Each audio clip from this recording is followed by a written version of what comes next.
Yep.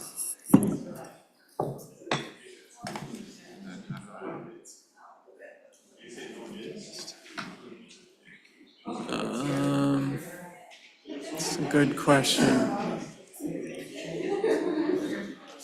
Try going up to where we are. Yeah, right up there.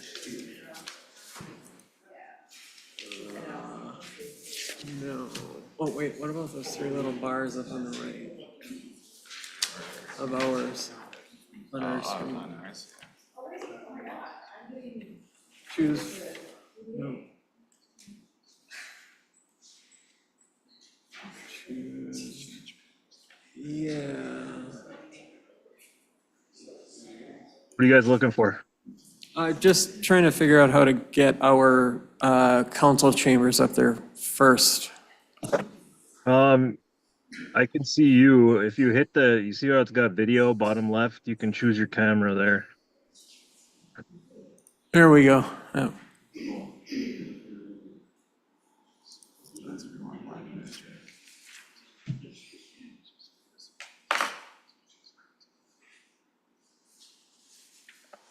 What about the top one there?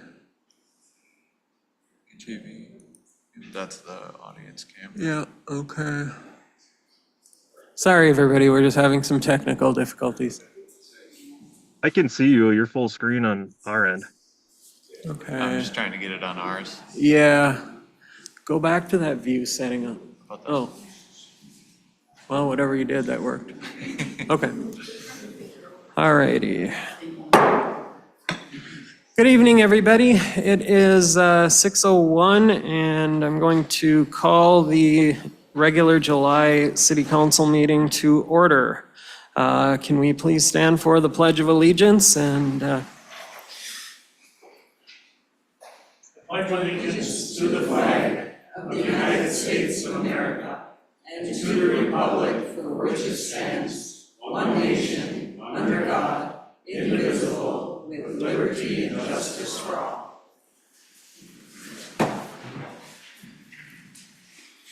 Okay, can we go through with roll call, Kathy, and Councilmember Bean is excused.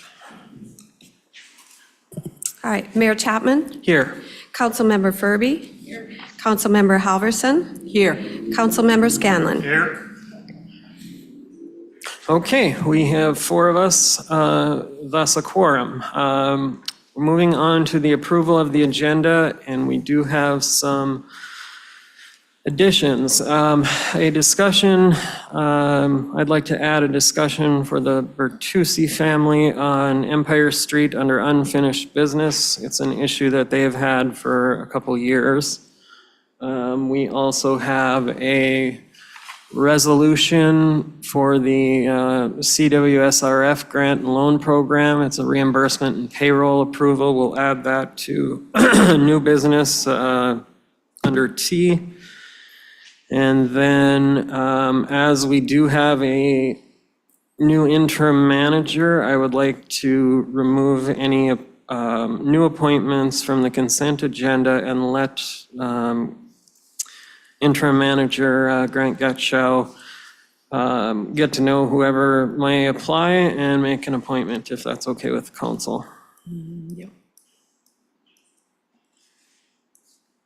Does that work for I everybody? think we need action on that one. Yeah. Those would be my recommended changes, to let Grant do that, but. So that would be my motion then. Connor, I'll move that we accept the agenda as amended. Okay, we have a motion and support. Is there any further discussion? Hearing none, all those in favor? Aye. Aye. Opposed?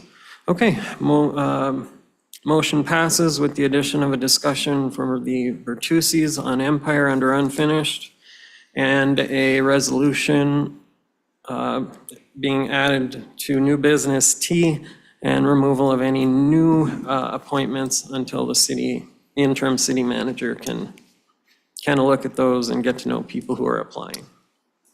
Perfect. All righty. Anything else need to be added? No? Okay. All right. Moving on to public comment. This is limit of 5 minutes per person, and you can also reserve time for an agenda item. And I believe the Bertucci's would like to reserve their time for new unfinished business C. Jason, Yes, I reserve time for 9B. 9B. Perfect. That works. Yeah, let me just add my pen. There it is.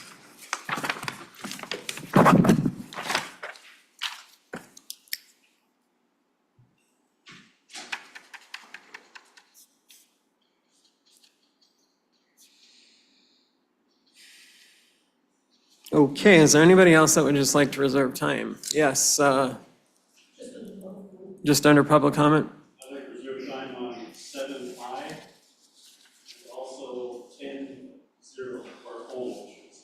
10, okay, so you want to reserve time under 7I. And 10-0, okay, perfect. All right. If you'd like to now speak during public comment, you have a limit of 5 minutes per person. You can, and those who've reserved time also, that your 5 minutes is combined, so.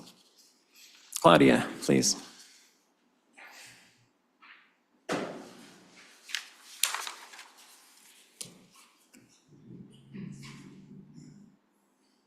Claudia Demmer, State 21 Maurice. I see on the agenda, item number 7A, on the Grassfire Campground Deficit Elimination Plan. I have some questions on the Grassfire Campground. How many reservations has the city had since it opened this year? And how much is it costing the city to maintain the dumpster fees, the water testing, mowing, and septic fees? After it closes this year, wouldn't you be better off to help out the 2 wells and save the city some money on testing charges? Because it's obviously a bust. There have been, I looked on the reservations online, and it's reserved on August 23rd and 24th, I think. There have been no other reservations. They're having people out there camping. I'm assuming they're out there for free. And when is the city going to establish a short-term rental pod It's long overdue. And when is the city going to take back their blight committee? And when is 7th Street and Main Street going to get fixed where the water leaks were 2 years ago? The city has a small steamroller and employees and equipment to go and get the blacktop. It doesn't have to be contracted out to anyone. And when is Prairie Street going to get done? And what is the city going to do with 2nd Street between North and High Streets? And when am I going to get my questions answered? I'm not just asking for myself. And does anyone know what the debt limit is for the city of Ishpeming? You see on agenda item number 10I, additional loan funding for the DWSRF project, and J, additional sewer funding for Salisbury location. Oh, nice. Want me to start all over again? Yeah, I think I will. You can start my clock again. Yeah, that's fair. People at home can hear it. Yep.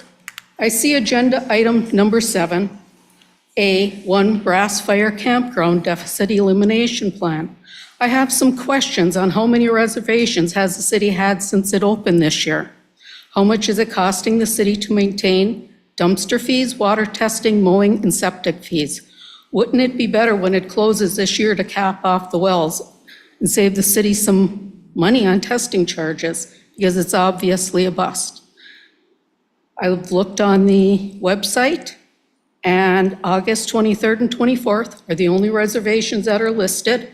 There have been people out there. I'm assuming they're just out there for free, since there's no reservations on any of the sites.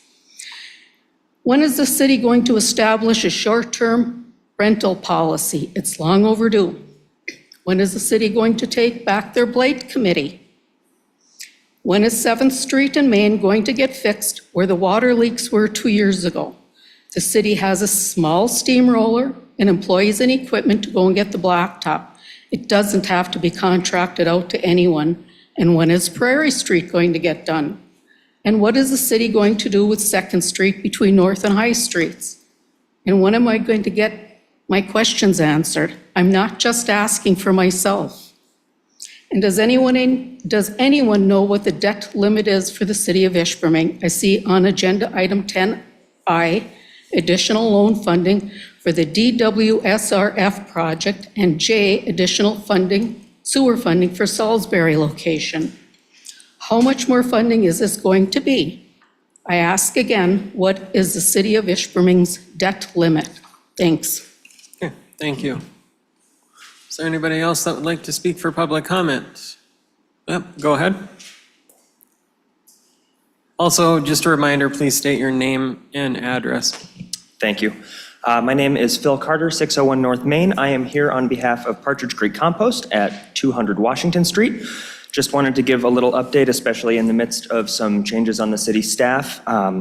First, I want to say thank you to all of the staff members here. We have continued to feel supported and maintain a positive relationship with the city, and I want to just explicitly thank everyone in front of the room today and everyone who's not here for having the transition go as smoothly as it has. I wanted to let all of you, anyone watching online or anyone in the public section, let you all know that we are ramping up our curbside collection program. We have residential and business different sizes of bins that we can drop off, and we can pick up either every week or every other week.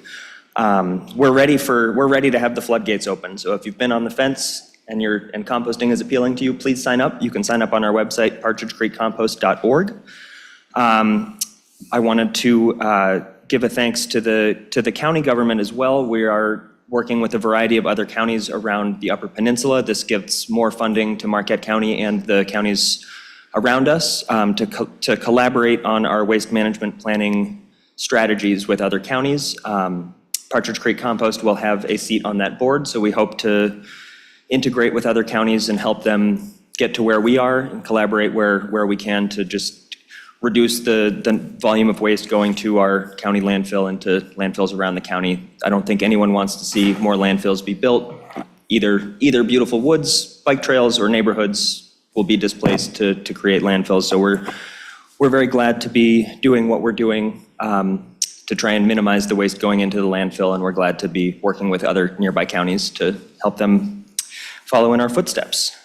Last but not least, we are looking for an additional pickup driver. If anyone has anyone who cares about composting, is comfortable with large vehicles, and has an exceptionally clean driving record and would like to haul compost for Partridge Creek, please point them my way. That is all from me. Thank you so much, and hope to bring a compost bucket to your residents soon. Thanks, Phil. Okay, yes, come on up. Hi, folks. John Becker. I'm here tonight on behalf of Order Shore. We're seeking your support of the event and our special event application again this year, asking for the same level of support as in previous years from Public Works and the Police Department. This will be the 25th year of this event. We appreciate all you've done over the past years to help make this one of the premier cycling events in the upper Midwest, and I'm available for questions if you have anything. Thank you. Okay, thank you. Yes.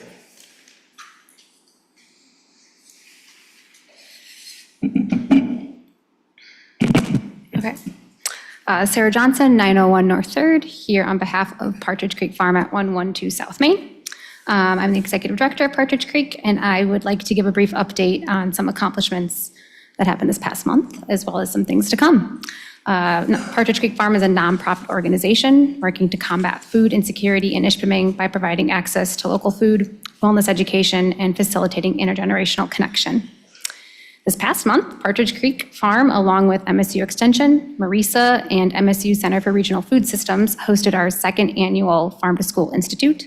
This was a free 2-day professional development educational opportunity that invited educators, food service directors, farmers and food producers, and community partners passionate about local food education to convene and learn more about building farm to school programming in their own communities. We had just under 30 attendees attend. This year's event included several workshops, including educational workshops at Partridge Creek Compost, land-based learning led by Abby Palmer from MSU Extension and Haley Brazier from Marisa, who also led a healthy cooking demonstration. We learned about the importance of eating local, led by May Supros from the MSU Center for Regional Food Systems. Kim Colassa-Smith from Fork Farms gave an informative workshop on hydroponics, and Pamela Valdez from the Marquette Food Co-op presented on indigenous food. The Institute concluded with a tour of our community gardens and the intergenerational farm. So speaking of that farm, so much progress has been made. We now have full water and electrical service on site, which has been immensely helpful as we are in the midst of growing season.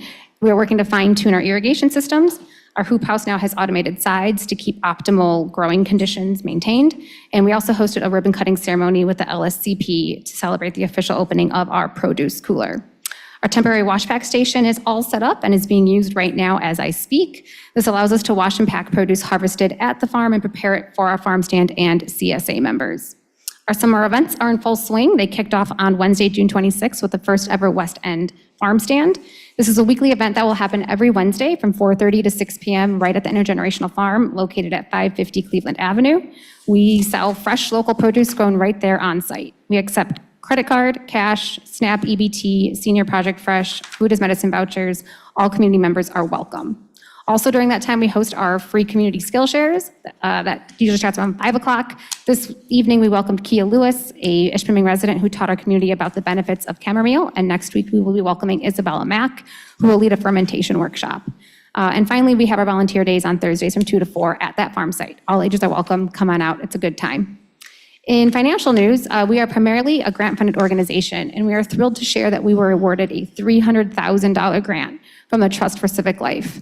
This is a very prestigious opportunity that was initiated by the Rockefeller Brothers Fund and a dozen other philanthropists and foundations to invest $8 million into strengthening rural communities across America. We are one of 20 awardees bringing people together with creative civic programming and helping residents solve important problems in their community. We will use these funds to help sustain our organization and continue offering our programming and the build-out of the intergenerational farm. We'll also be part of an inaugural cohort that will bring together civic leaders from across the country to share strategies to support our communities. We're excited to share the work that we're doing here in Ishpeming with this national audience and are excited for the opportunities that this is sure to provide.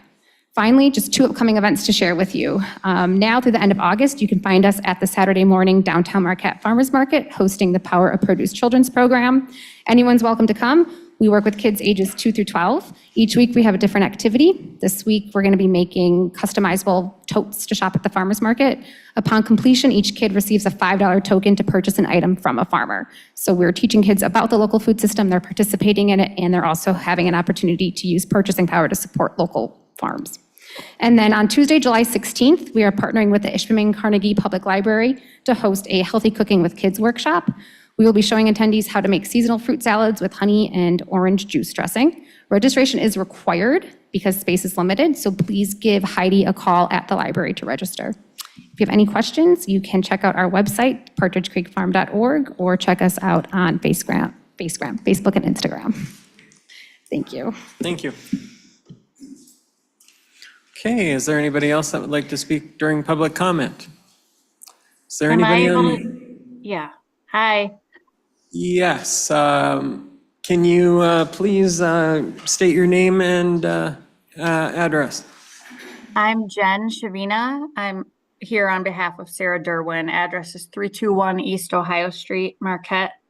I'm Okay. the Director of Mental Health Services at Marquette Algerisa, and I'm just here on behalf of the Planning Committee for the Marquette County Walk for Hope.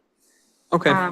Just wanted to share that that is taking place this year, September 21st, and it will be at Alqual Recreation Area again in Ishpeming. And the purpose is to honor those lost to suicide and promote hope for those who struggle. And all funds raised still benefit local suicide prevention and postvention programming in Marquette County. So that event will take place from 9 until about 11 on the 21st. Okay, thank you. Thank you.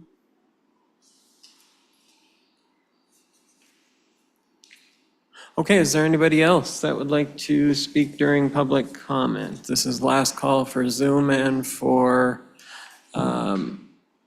in the room. I'm not seeing anyone, so no. Okay, so moving on then to our consent agenda. We have minutes from the previous meetings, June 5th, June 12th, June 20th, June 27th, closed session for June 27th, the approval of disbursements, and reappoint Dave Arrow to a 4-year term on the DDA, term expiring of 7/2028. Your Honor, I'll move we accept the consent agenda as presented. Okay, we have a motion and support. Is there any further discussion? Hearing none, all those in favor? Aye. Aye, opposed? Motion passes, okay. Moving on to the monthly reports from departments. I'll let, Chief, I'm gonna let you go first, and you got a brief one here. So it's got kind of 2 brief updates. First update is our recruits are going to be graduating here August 16th already.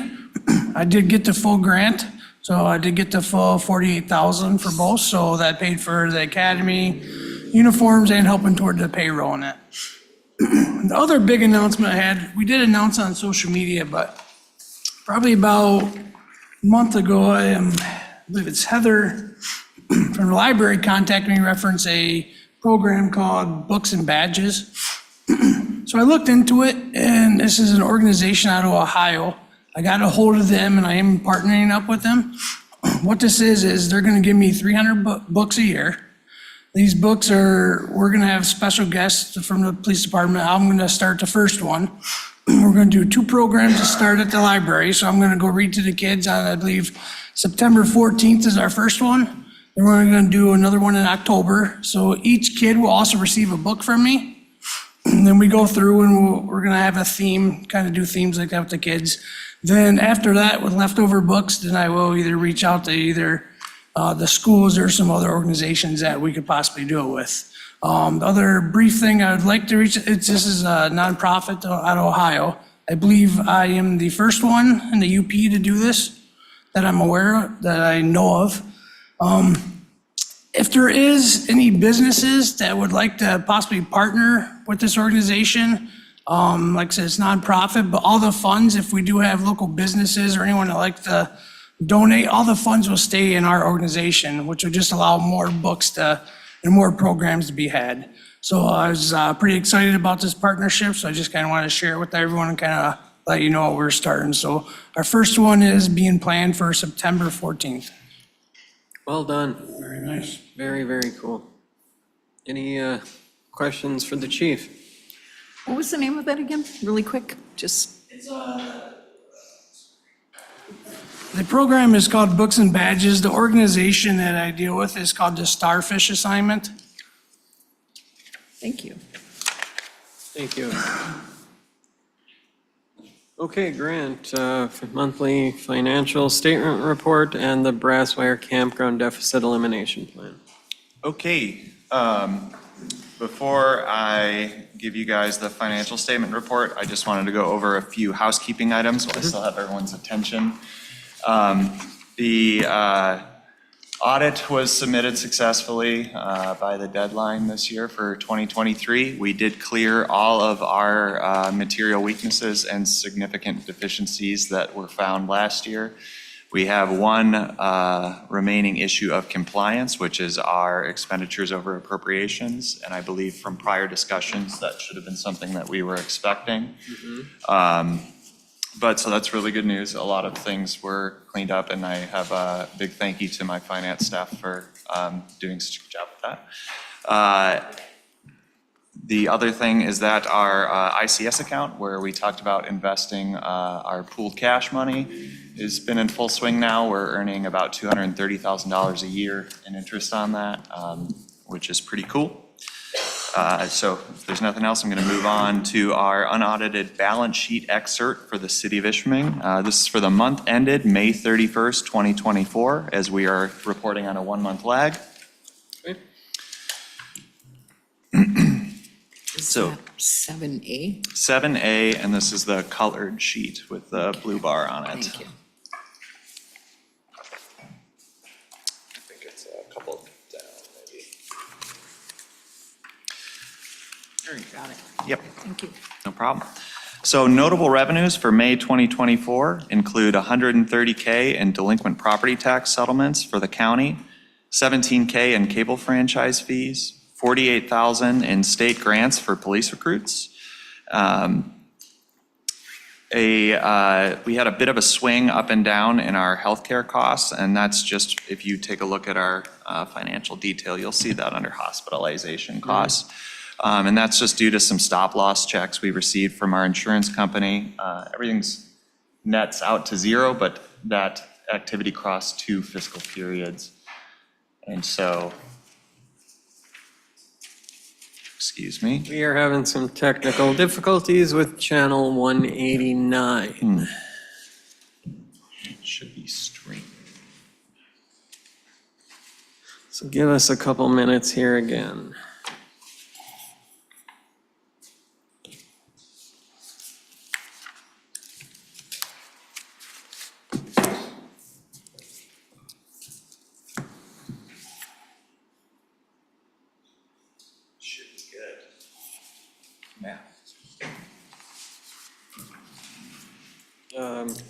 Was that you that got a message?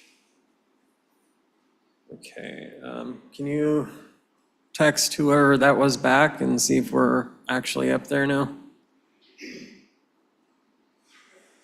Okay, all right, go ahead. We can continue until we hear him back. Okay, I do apologize about that. Anyways, I just wanted to point that out, as you'll see a swing in activity over hospitalization costs month over month if you were to look. That is why. Just a Okay. timing in the receipt of our stop-loss checks and reallocation against hospitalization costs. Okay, Other than that, we made $8,000 in vehicle repairs to the new police truck, which we can expect to see some reimbursement for from MMRMA. yep. So that brings our net revenues over expenditures year-to-date for the general fund at $264K. We have an ending fund balance of $1.18 million. For major streets, Fund 202, State revenue sharing of 61K was received in May for March of 2024. A 2-month processing lag is not unusual for the state. Equipment rentals and material allocations drive the bulk of the expenditures for the month. We have a net expenditure over revenue of 36K for the year. Our ending fund balance at 656,000.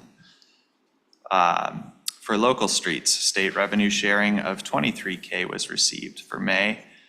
Equipment rentals and material allocations, like major streets, drive the bulk of the expenditures for the month. For local streets, we have a year-to-date expenditures over revenues of 82,000, bringing our ending fund balance to 591,000. For the DDA, in May, the DDA received a delinquent property tax settlement from the county in the amount of 36K. Wages and the LSCP contract make up the 5K of expenditures for the month in the DDA. Net revenues over expenditures year to date at 158K, bringing an ending fund balance for the DDA of 992K. In the Public Improvement Fund, notable revenues for the Public Improvement Fund, like the General Fund and the DDA, include a delinquent property tax settlement of 46K. And then there was $138,000 in grant reimbursements from the FEMA fire equipment grant. And 48K was spent towards the IPD break room remodel. So that project is underway. Net revenues over expenditures for the Public Improvement Fund are at 475K, and the ending fund balance is 1.08 million. For the sewer fund, metered sales for the sewer fund came in at just over 180K for May. 55K in treatment costs were paid, as well as 36K in engineering services related to the CWSRF project. Those will be reimbursed. The 36K will be. Net revenues over expenditures for the year are at 260K and ending fund balance of 10.5 million. I do just want to take a sec and point out that without a project reimbursement for 2023, the sewer fund still came out in the positive. So we have roughly $700,000 in CWSRF costs, which we should see reimbursement for shortly, but just indicating a very healthy sewer fund. For our water fund, system usage of 15.3 million gallons over the month of April were paid for, a 5% usage decrease from March, in case you were wondering. Total for that was 39K. Revenues for the fund came over at just over 265K, and metered sales make up 252K of those total revenues. 193K in new meters and supplies were booked towards the meter replacement project, which is far ahead of earlier projections for completion. I believe we have, Bill, is it 175 scheduled meters left and 75 which we need to? Yeah, so we're nearing completion this year for a total meter replacement. What was that, Bill? I couldn't hear what you had to say. Okay, August 1st, we'll have 52 left to do. Okay. All right, just make sure you get talking, make sure you're talking to your mic. I also have a problem doing that. Not doing that, I should say. So that project is really what we're seeing driving the expenditures over revenues for the water fund. Without that project and without some DWSRF costs, we would be about $300,000 revenues over expenditures. But due to those capital projects, we're seeing an initial decrease in fund balance. When those are capitalized at year end, that fund balance will go back up. So again, the water fund is looking relatively healthy, although you're seeing a red number there on your year to date. Okay. Moving on to garbage and recycle.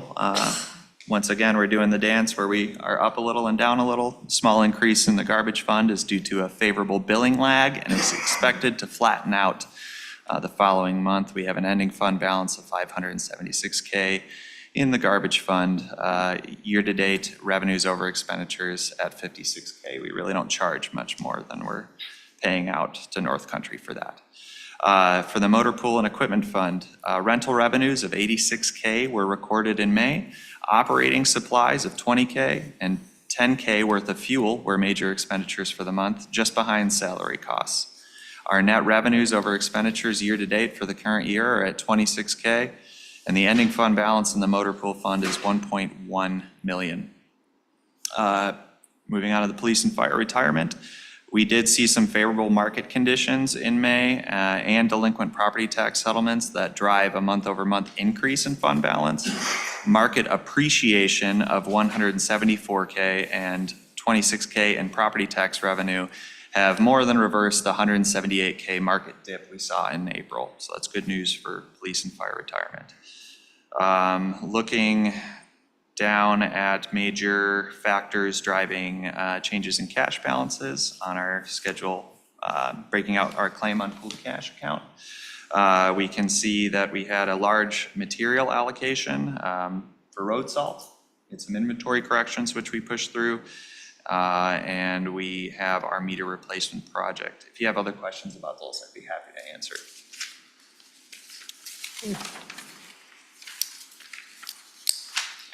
And then moving on to item I believe it was, Yep. the deficit elimination resolution for the Brass Wire Campground Fund.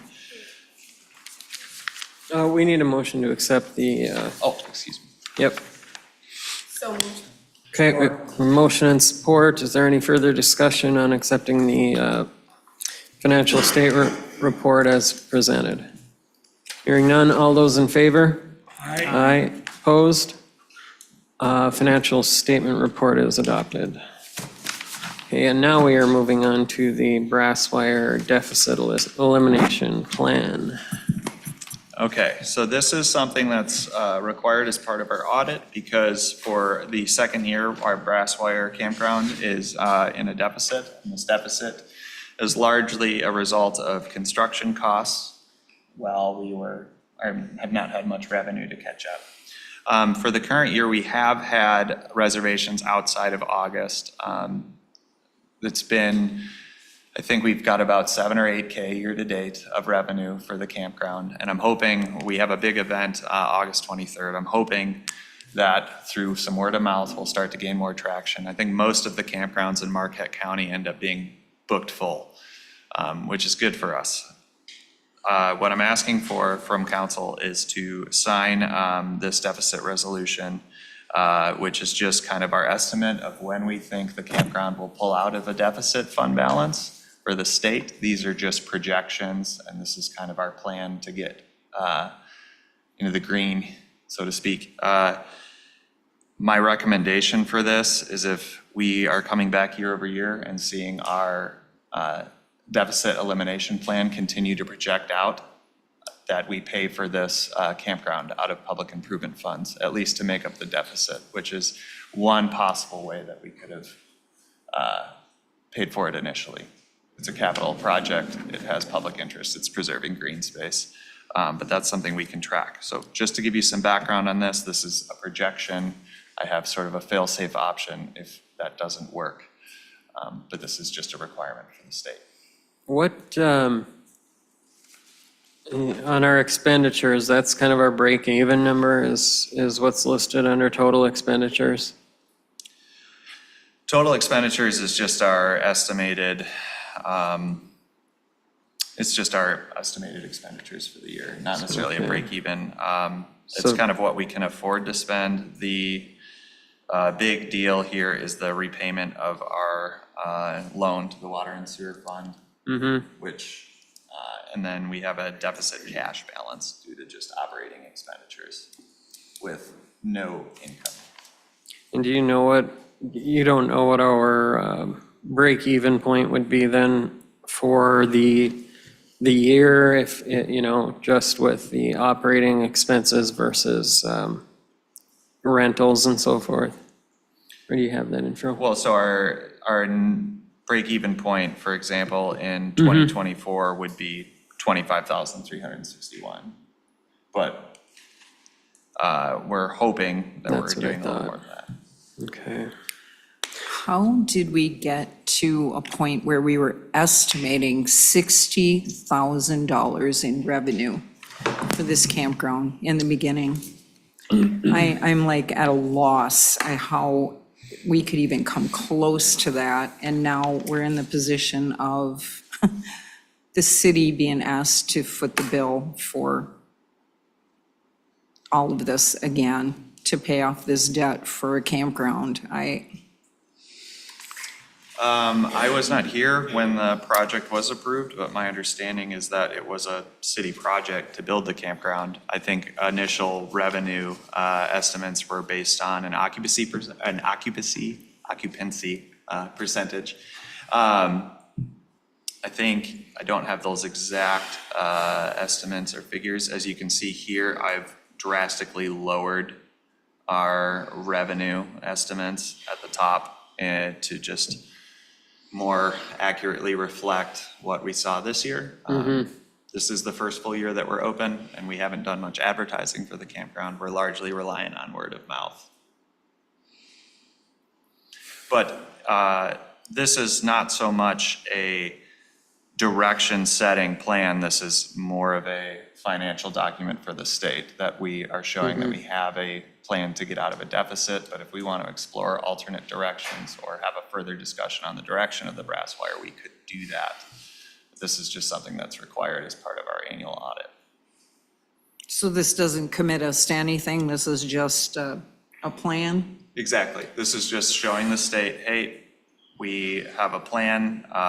These aren't just made up numbers. I've shown my, my revenue estimate math at the bottom there. But it's just showing the state we have some sort of plan. We are aware there's a deficit. We are planning to move out of the deficit in X many years. I mean, I can see, your point, your distress on all of this, because I wasn't here when this came through too, but I mean, this is. Had the project been paid for with public improvement funding, the campground, we wouldn't be doing this. But because it was, because of the way it was executed, which isn't necessarily a bad thing. This deficit elimination plans, for example, happen when you have large-scale capital projects that span many years. They're not necessarily inherently a sign that something's wrong. Yeah, and I think we do have to have a conversation about it further There down the is something road. wrong. This was projected to make a lot more money, and I'm just trying to arrive at how we decided ever that this was gonna make 60 grand a year. I mean, that just seems unreasonable to begin with, and now we're saying we're gonna worry about now paying for it? I mean, yeah, we definitely need more discussion on it. I mean, if we have to do a paperwork, do you agree with that, Pat? Absolutely. I mean, this is, I just can't see again digging into taxpayers' money to pay for something that really, I don't. I think the estimate that Renell is referring to was pie in the sky. It was best case. Yeah. The bottom line is, I think we need to give this, if it was our own private business, we need to give it some time, but we have to look at an elimination. Can we sell it? Are we gonna close it? Or, but I think we should at least go through the summer and see what kind of things. And as Renell said, we need more discussion, but I think we're not promoting it. Do we need to promote it? Does council think that would be prudent? I think the bottom line is we have to do this deficit elimination thing to comply for the audit. Right. It's not, Committing money. right, it's not gonna tie up more debt. It's just saying this is the plan we have, and it's our intention to clear it up. And I think that's fair. And I think with the conversation down the road, we need to potentially bring in someone who has some actual experience with campgrounds to tell us what we might need to do to make this profitable or what have you, because I ride by there almost every night to check in and see how many people are there at least every other night. And there's maybe 1 or 2 or 3 people there Well, maximum. And Your I Honor, don't I'm not see really where, all into dumping a whole lot more money into I'm not saying that discovery and that's. stuff like I'm that not too. saying that either. I'm just saying that I don't know if I believe this is ever going to make money where it stands. I thought this was going to be further than just a rustic campground from the beginning. But again, this may be something that we're going to have to bring in experts to talk about, or we may have to just, I think we need to have an end of the year discussion on this campground, whether it's even worth keeping it going forward. To be clear, the money that is putting us in the deficit is money that's already been spent. So we're not talking about spending more Yes. money on this project. Right. It does exist. Just to make that point clear. Yes, I Well, understand. to do surveys and to bring promotions and all of this, it seems like for some reason we need an engineering degree person to come in and say, yeah, this is what we need to bring more campers in here. And I'm just saying, I don't think I'm willing, I don't know if the rest of you are, to expend a bunch of money to have studies done to find out why we can't get a camper in our campground. Well, I didn't suggest that. Yeah. I suggested bringing someone in to discuss, because there may be some Right. areas we're doing things wrong. Right. That could be somebody local that runs campgrounds, who knows? I don't know the answer to that, but I Yeah. think we should at least give the campground a little bit of a chance to survive before we sell it, or try and redevelop it into something else. But yeah, I don't have any I desire agree to with spend Pat. a lot I of money think on give it this. till the end of the season, but yeah, this is really, we're going to have to reevaluate. No, I'm in complete Where agreement this with is both of you on that. going. One thing I would like, Your Honor, is to get a monthly update. I think I sent an our email out on that. capacity census type of thing. I think I sent that out, but I don't believe you probably got it due to the fact that our email systems have been wonky for the last month. So if we take a look in our detailed financials, your revenue and expenditure report, and we can go over to Fund 510, which is on page 19 of 24. So we can see as of May, our camping fees were now this is as of May. Our camping fee revenue for the year was $3,475, and our costs for the year were $1,609. So it's not climbing out of the hole fast, but it's not hemorrhaging money by just existing. So this is where we get into how the project was funded. Yeah. And the risk that you would run, it's council's decision to do whatever with the campground. Right. But the risk that you would run is you would spend a significant portion of money possibly decommissioning it or turning it into something else. So, this is why I brought up funding it with public improvement dollars, which is maybe how the project should have been funded initially. It will not be at a deficit then. It does preserve a green space in the heart of a very valuable trail system.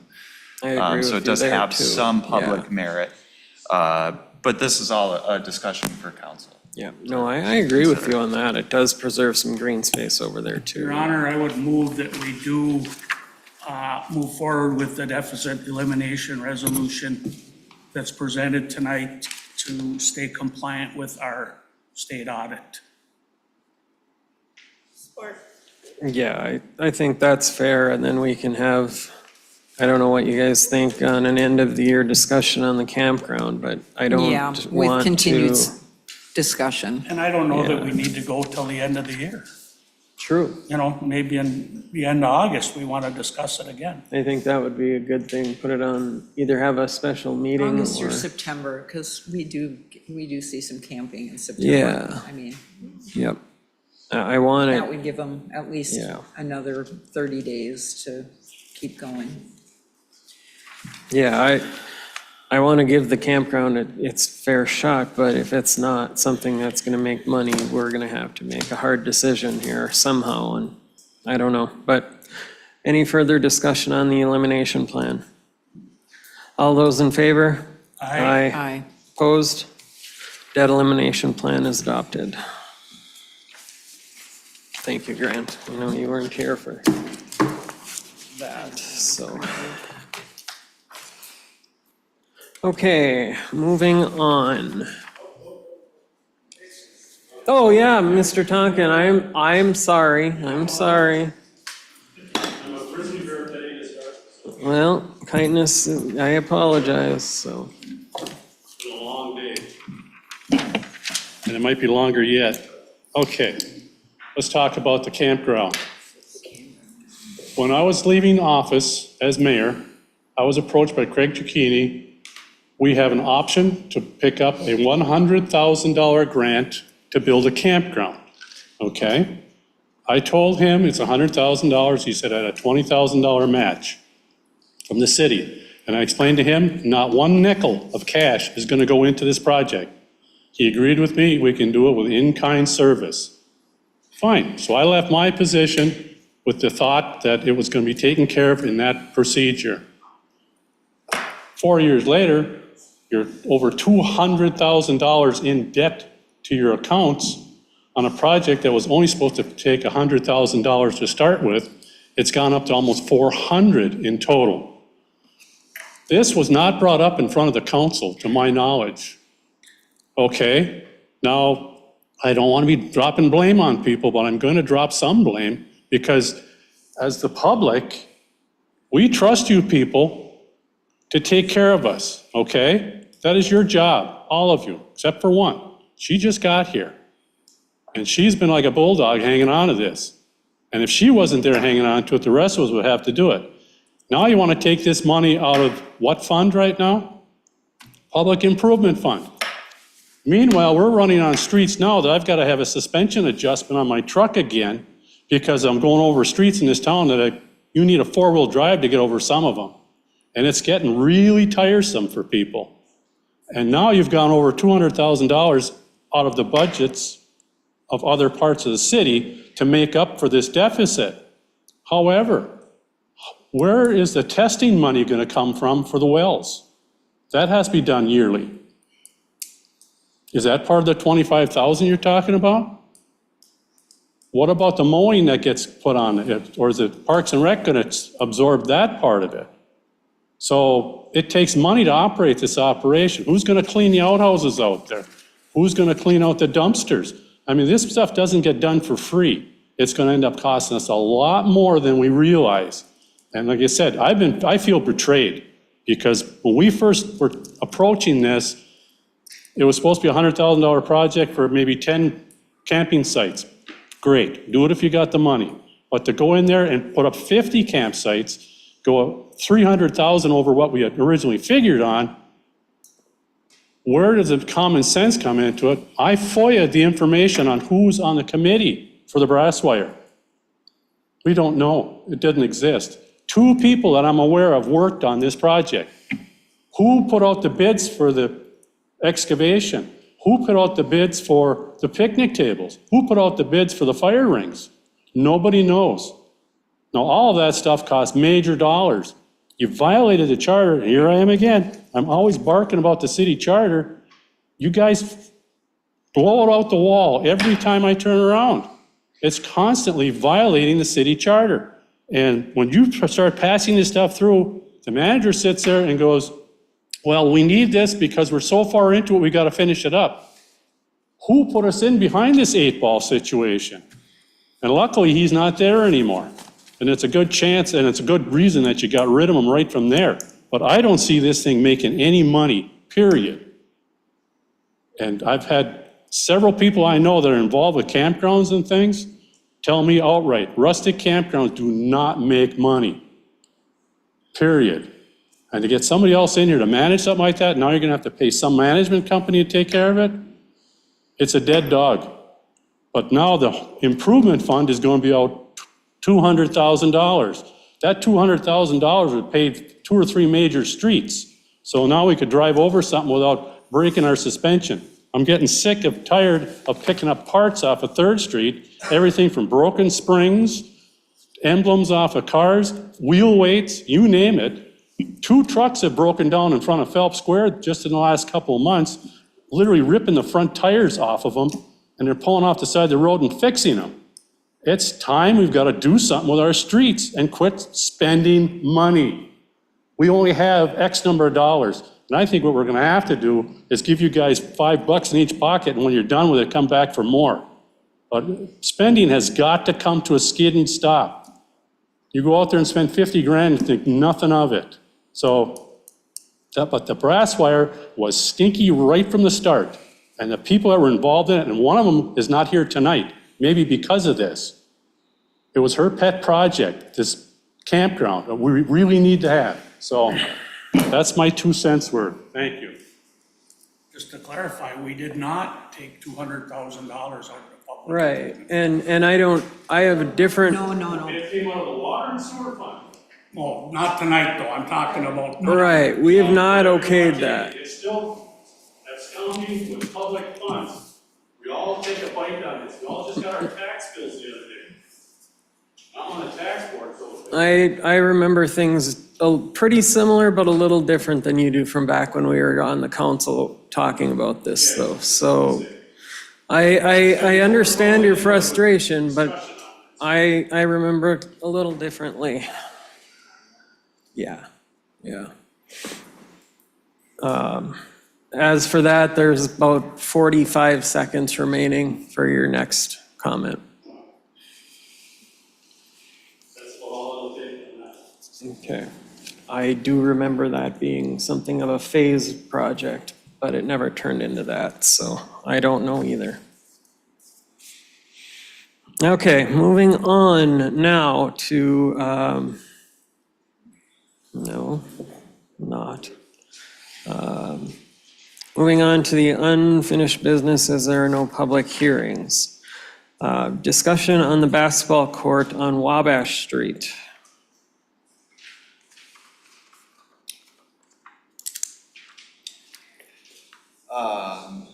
Is that something that we kind of wanted to just discuss openly about how we could possibly repair that? I know that it's something that there are individuals out there that would like to try and do this. I spoke to Coach Riekel after at one of the Thursday night concert series, and we, if we can get that ripped up and leveled off, he feels confident that it's possible that they can even potentially do the replacement of it, but they would need the court there to be torn off and rebuilt or leveled, and then maybe revisit how we could either pave it or use concrete, or a group could raise funds to do that. I think we just have to maybe give them permission or get the ball rolling on this. I don't know.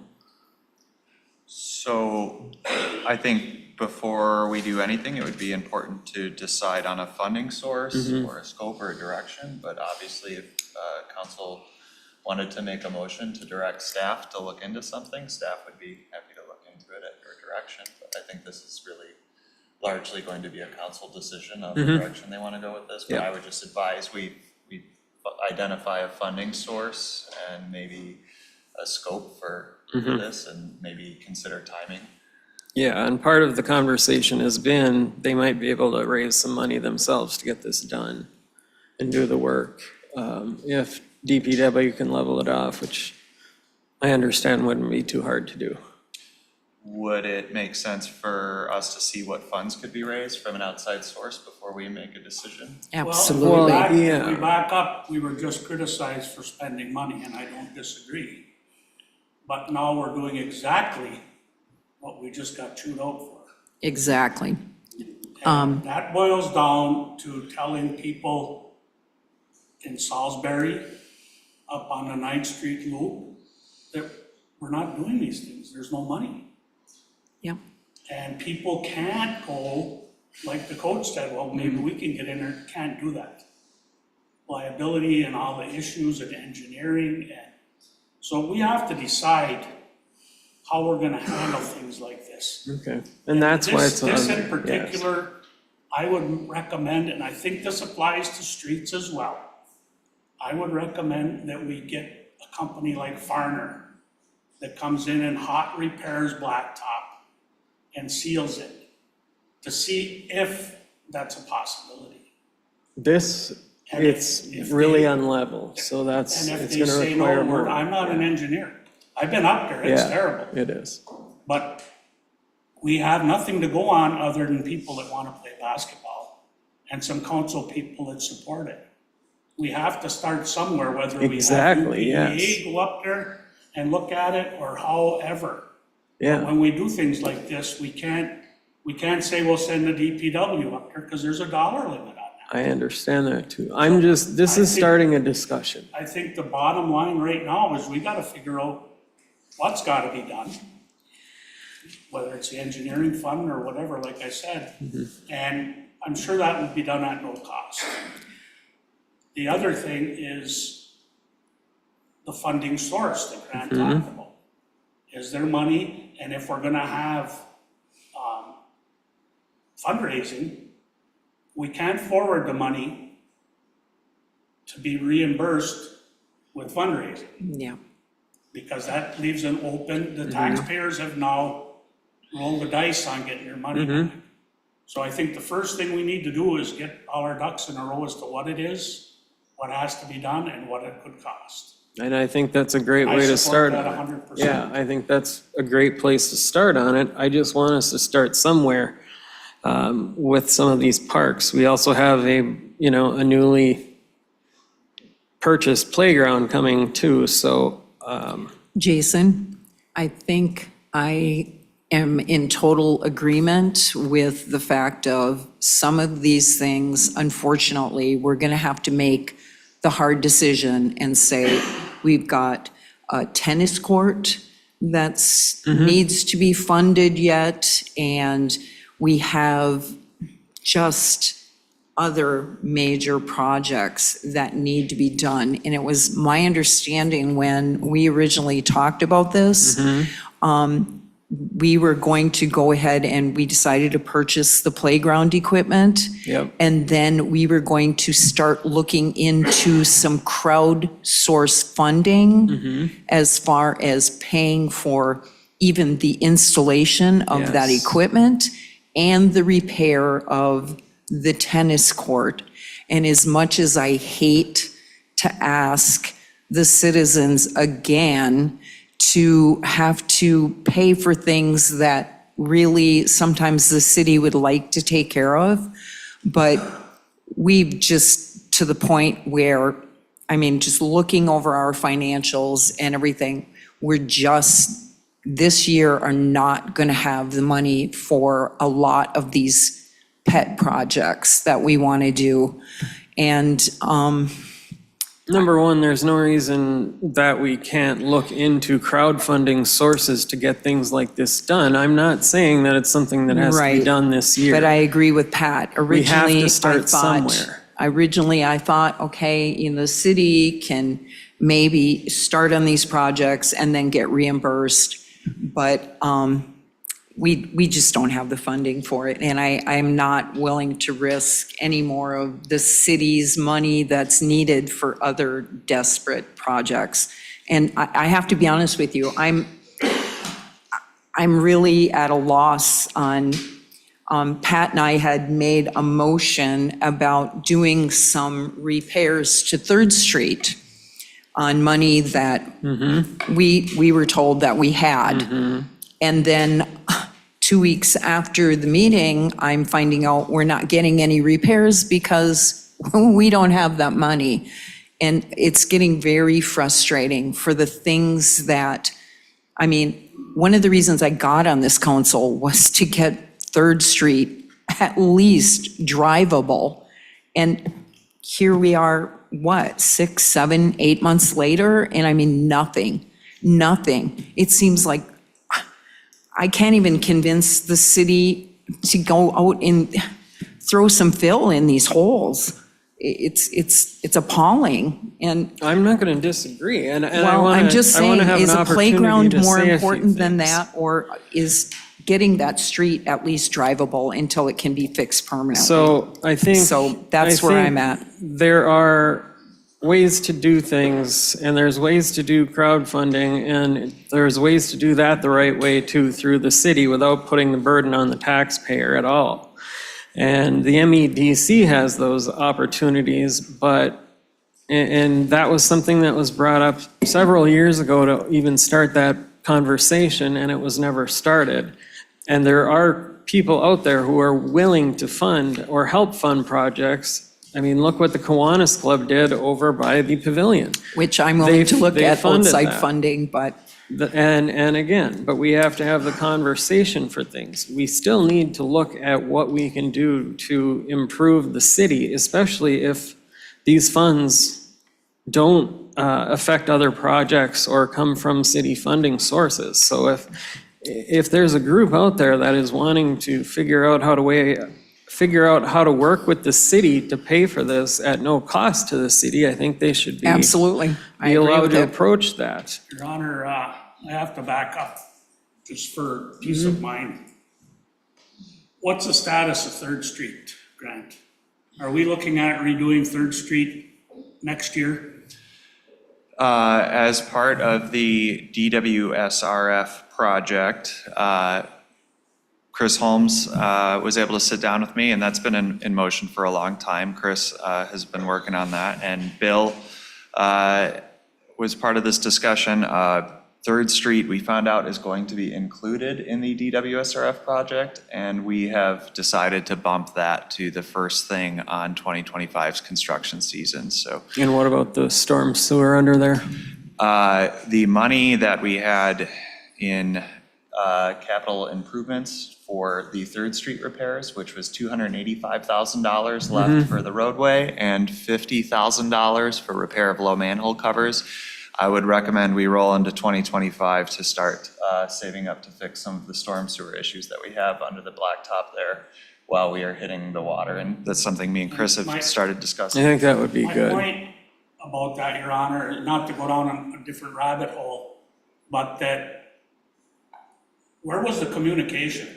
I was talking with Grant the other day, and he said, I think maybe we'll do this and we can move it up to First. And I thought, citizens in our community have been talking about Third Street for years. And here, lo and behold, it's all set. And with a couple of manipulations, we're gonna get it to the first thing next summer. And because we had said, let's do something. Yeah. Well, it's livable for one more year, knowing that we have it on the docket. Well, the communication comes back to me with this park on 9th Street. We need to go back to ground zero.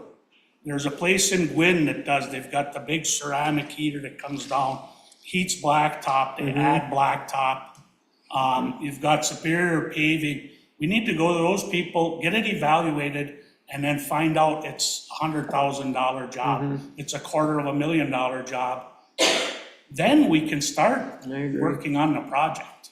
I agree. This is like the fourth time we've talked about it. We got to get a hold of the proper people, and I would like council to direct the manager to move forward with that. And I'm good with I that. agree. I mean, we since gotta I've been start. here and before I got on here, it's always free beer tomorrow. It's always going to, the roads are going to get fixed tomorrow, next year, tomorrow.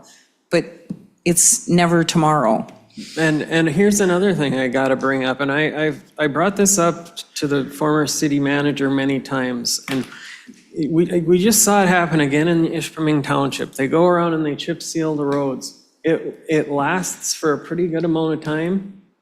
They do it to county roads, they do it to the neighborhood roads, and it packs down really well, and it saves money on these roads. I think our And I don't know road problems are going to be clarified when Chris gets up to the podium. Well, I hope so, because I think It's a lot better than we've been led to believe. And to me, the problem is, why were we not brought up to speed on this stuff? And the fact that all I was told was we were gonna purchase that machine to do it ourselves. Well, we can contract the chip sealing kind of thing out too. It doesn't, there are ways where money can go a long way, and I think chip sealing is one of those ways. So I guess I'm having a hard time understanding why over the last 3 years we haven't done a damn thing to the roads. when there Well, are that's right. We're going to options. move on from here and get it Back on the done. agenda, Your Honor. I Yes. think on Wabash, we've given direction. Yep. Okay, which is can you clarify what that direction is? for See my- if it's repairable. There are companies that can evaluate repair We're going out and what looking it for would cost, quotes. if not repairable, to make it playable. Yep. Okay, thank you. Thank you. Thank you. That works for me. Now, moving on then to the discussion of a Third Street truck route. I know that Lisa would like to speak on that. While Lisa's going to the podium, where did this come from? This was something that Mr. Tonkin requested, I believe, about getting truck route signs back up there. There was a sign at the end of Third Street for years, no trucks. Yep. Sign disappeared. Now I've got a 20-ton, 50-ton truck rolling past my house, shaking my house apart. Yep. So this was something that came from a constituent. Yeah, anyway, but I didn't think we directed, but Lisa, I want to let you have an opportunity to speak, so please go ahead. My name is Lisa Thompson. I live at 208 South 2nd Street. I also own the Ish Creamery on 3rd Street. So I'm here to talk about this issue. Can you talk into because- the mic a little bit more? Yep, I'm here to talk about this issue because a lot of those trucks come to my business. And if we ban trucks on that street, not only my business, but 3 others can't get deliveries. There's a funeral home, there's Elaine's, there's my business, and there's Cruising Coffee. Gas comes on semi-trucks, drinks come on semi-trucks, candy comes on semi-trucks, caskets, headstones. The funeral home doesn't even have a side street. The rest of us don't have a side street that's a truck route. So if trucks aren't allowed to drive down that street, everything that I own that I just dumped into a business 2 years ago, it's gone, and I can't even sell the building as a business, because no one can run a business without deliveries. It doesn't happen. So, I don't even know why this is on the agenda, because to be frank, it's absurd. Well, so one of the things that they put up is it's a non-truck route except for local deliveries. So you don't have the logging trucks going down there, you don't have some of the unnecessary trucks. There aren't any but- logging trucks driving down. I've never seen, I hear everything that drive down that street, because as you just talked about, you can't really drive down 3rd Street right now without hitting something that makes everybody hear you, even a car with a trailer. I have never seen a logging truck. I'm Most just of the using trucks- those as an example. I don't, you put up a sign and it says accept local deliveries, you would be a local delivery. That's. And is that I'm what saying. you are considering, or are you That's considering just? my thoughts, I yes. think that's the only thing we can Yeah. consider. That's the only thing. We can't eliminate people getting business. out of Yes, delivery. we would absolutely not eliminate your getting deliveries, even if it got to the point where, because you're a business that's been there we have certain businesses on 3rd Street that are basically grandfathered in. So you would either be allowed a Yeah. permit or deliveries. And the chief would like guaranteed. to say something here too. Chief, go ahead. Oh, okay.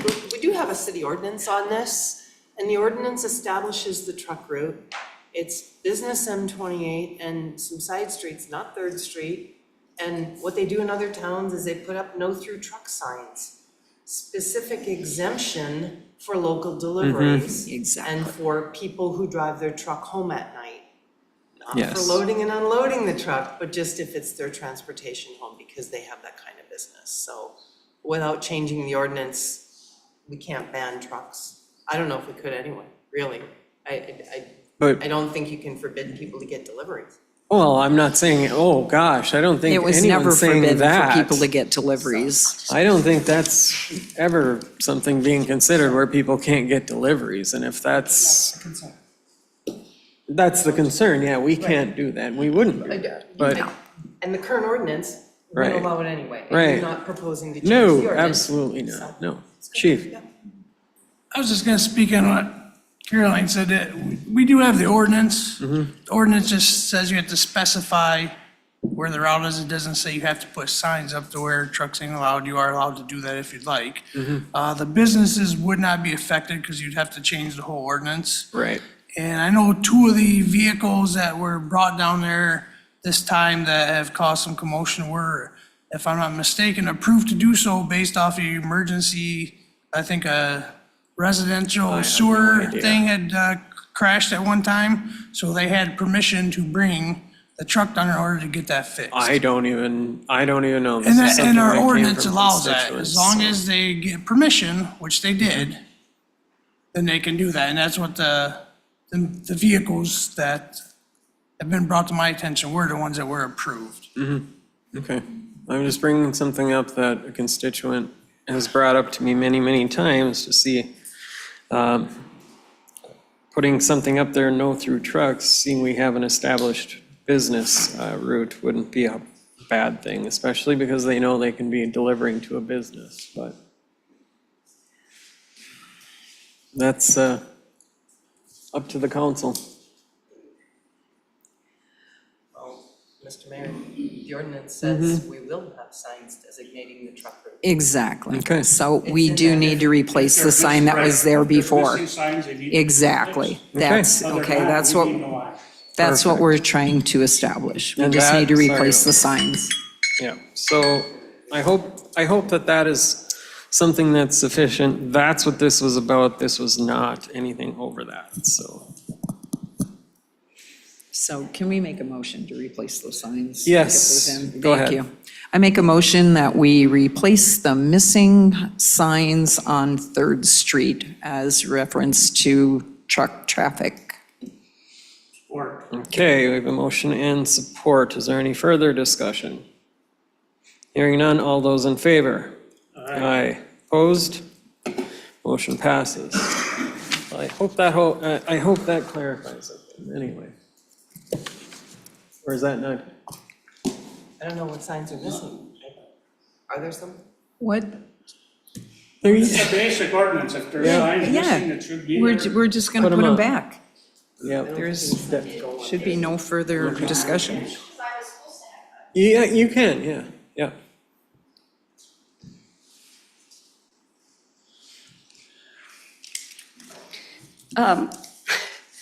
So the rest of what I was going to say, and I realize that you are exempting local deliveries, but also the fact that all of you just spoke over me when I was supposed to have 5 minutes. It gave the impression to me that you don't care what I have to say. You need to understand, I get it, I'm not from here, I didn't grow up here, trust me. Hundreds of people have made that well known to me. But I invested everything I own in this community because I saw hope here and I thought it would be good to open a place where kids could hang out. And none of you even really acknowledged me just now. You just went on with the meeting. And I had more things to say.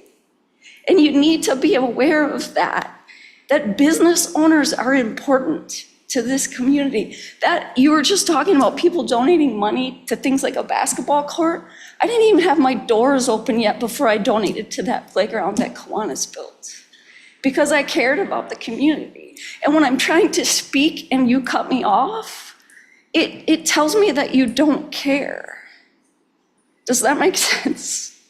Let me sincerely apologize apologize as because well, yes. we were just trying to solve your problem before you got your problem out, and that was our mistake. I sincerely apologize. It was not intended to cut you off. No. We were trying to make sure your problem was solved before you left here today. So please carry on. I'm terribly sorry. Yeah, as am I. That was Thank you. our intent. And thank you for being a good business owner and resident. And you don't deserve to have anybody telling you that you're not from around here. You are part of our community. And I hope you truly, truly feel that way, because I have had interactions with you, and I think you're a wonderful person and a wonderful human being. And you have brought a very needed place for kids to hang out that's safe and fun. So my apologies and thank you. Okay, let's get this and keep this on track. That's my fault.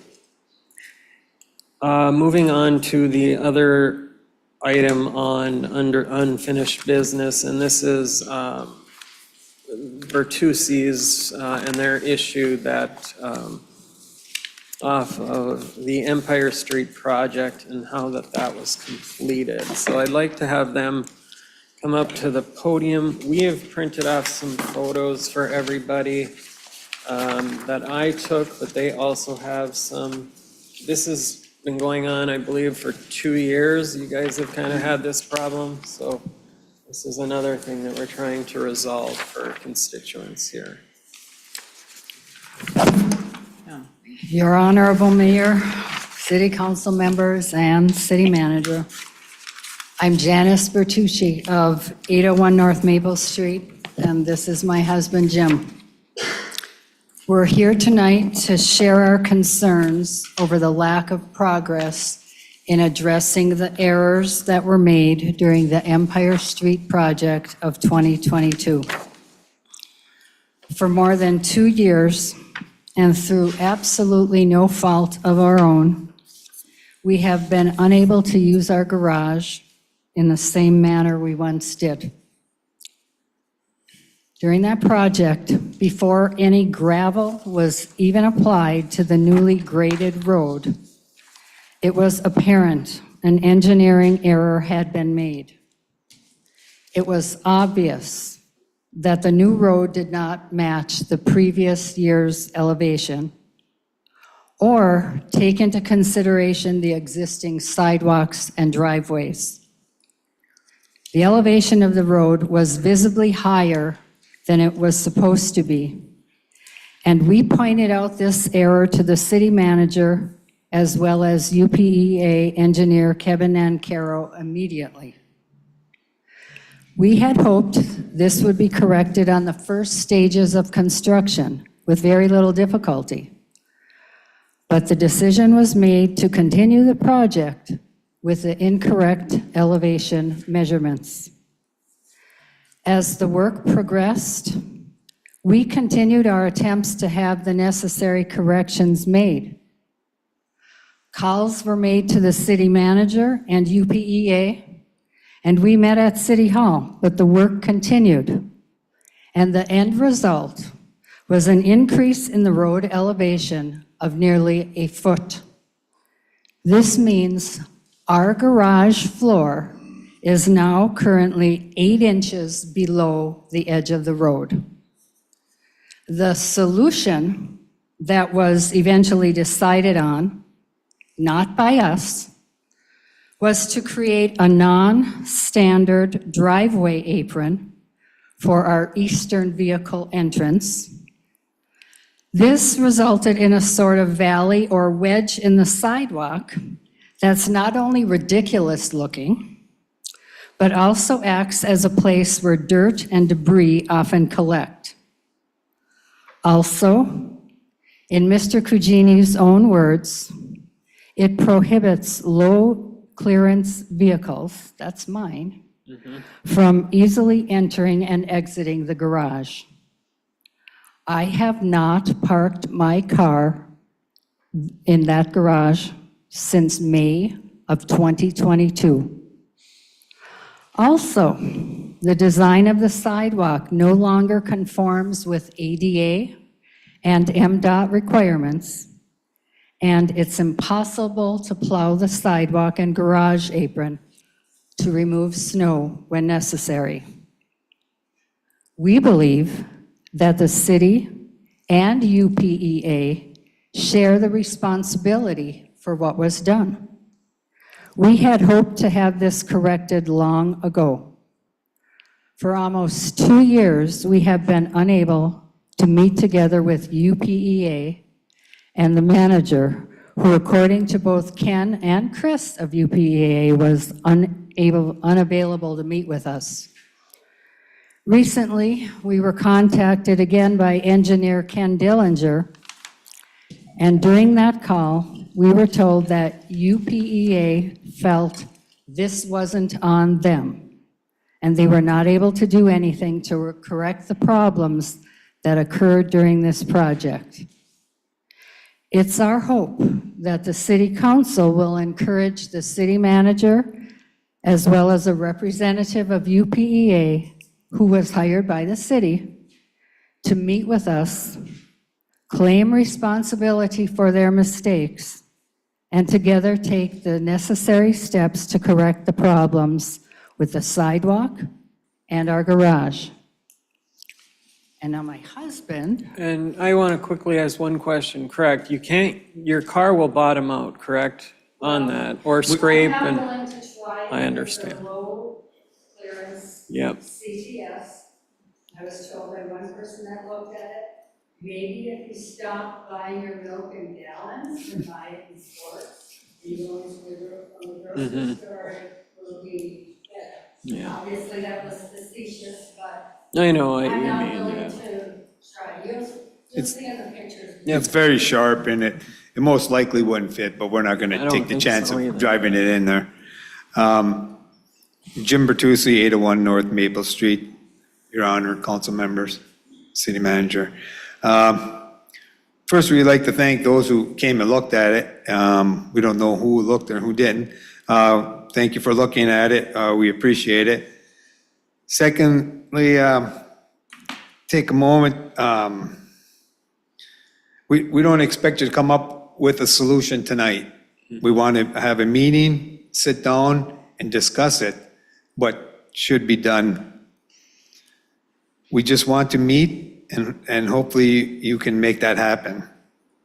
I do have some pictures of the garage, or of the sidewalk and the garage approach, if you would like to see them. Yeah, they look And, better than the ones I took, Jim. Jimmy, was the sidewalk put in after the road? Well, yeah, well, the first thing that was done was get the dirt road. Right. And they put trash road. Then they put, Thanks, Jim. they put a curb in. And this is the end of the sidewalk. That's before. But Well, Your Honor, not to interrupt Jimmy, I'm sorry, but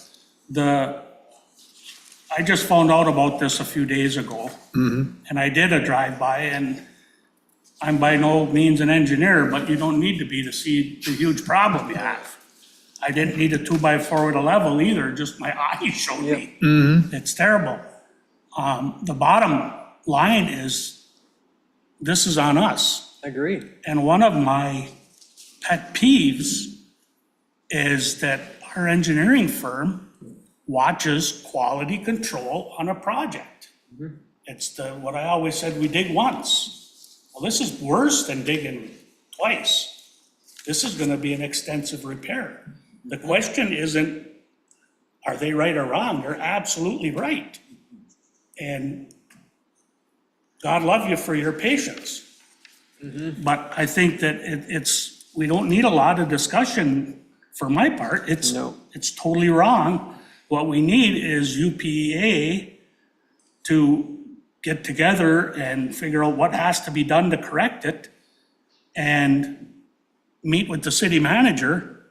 And before we bring the Bertucci's back, figure out here's what we can do, or here's 2 things we can do. But again, we got to go back to ground zero. I agree. The problem is got to be fixed. Yes. It's totally on us. Yep. And accountability for a contractor and our engineer, but it's on us, it's our street. So I think that before we bother the Bertucci's anymore, we need to get UPEA and the manager together and find, why did it happen? Yeah, exactly. You know, So to that end, I have already reached out to the staff that worked with the Bertucci's at UPEA. I have not had a chance to sit down with them, but I would like to do so and be able to educate myself so I can have a meaningful discussion on the topic. I would be happy to meet with the Bertucci's after that and discuss what I'm hearing from our engineers. We can start working towards a solution from there once I have a little more background and can see what, is happening on our end of the fence and. very reasonable. I don't see the Bertucci spending another winter. I with sure this hope not. Scenario. Can I ask the question, why, this has been 2 years? Yep. Why has it been so long since they've come to the council to bring this to our attention? I think they were following the right path. They just weren't. We were trying to do this with UPA and the city manager, and we had Yep. several discussions with both to no end, and it seemed towards the end here that they were just dragging their feet, hoping we would just go away. But we can't because we can't use our driveway. This one's never gonna go away. No, it's not gonna go away. It's not, and I So don't think we this is we the did try to only do one. it quietly and go through the right channels, and now we're here. And there's one more on Empire Street that's 2 years in the making that hasn't been resolved yet, and we can talk about that another time, but I'm gonna bring that to Grant first to see if he can resolve it. Well, I did bring up a couple meetings ago, the status on the repairs through Empire Street, and I was told that it was all handled. So, in council chambers here in meeting. I know you were, yep, We withhold bond for a reason. for a checklist, and make sure everything is done. We never should have paid for this. Nope. So we've got two full. We've got to take care of the Bertucci's, for sure, but then we have to go back and look at our own system. Yep, Is why, this is the city of, let's dig it up and repatch it. That has to end. yep. We don't have enough money to do it No, we twice. don't. Usually, we don't have enough money to do it once. Yep, and you know what, it's on the same street. I had brought Diane Betts in for a meeting on a subject. Is that the other one you're? That's the other one, because they took out a piece of curb there by her house. We put sandbags down right there to test it. That prevented the water from going into her basement, with just those sandbags. She just wants to get a portion of curb put back there, so it will direct the water to go the right way. The answer in that meeting was that it was a conflict of interest because I plow for her. And I'm being a full disclosure that I plow for Diane, and that it was a conflict of interest. Well, for anybody that plows, and I know Pat's gonna understand this, putting a curb there is gonna make it a lot harder, not easier, so. But Diane also deserves a resolution on this one too. I also, and I think we should add that for sure. Yep. I also want to ask everyone, especially the people that are being hurt so bad, to have a little patience, because I think Grant is gonna do a great job.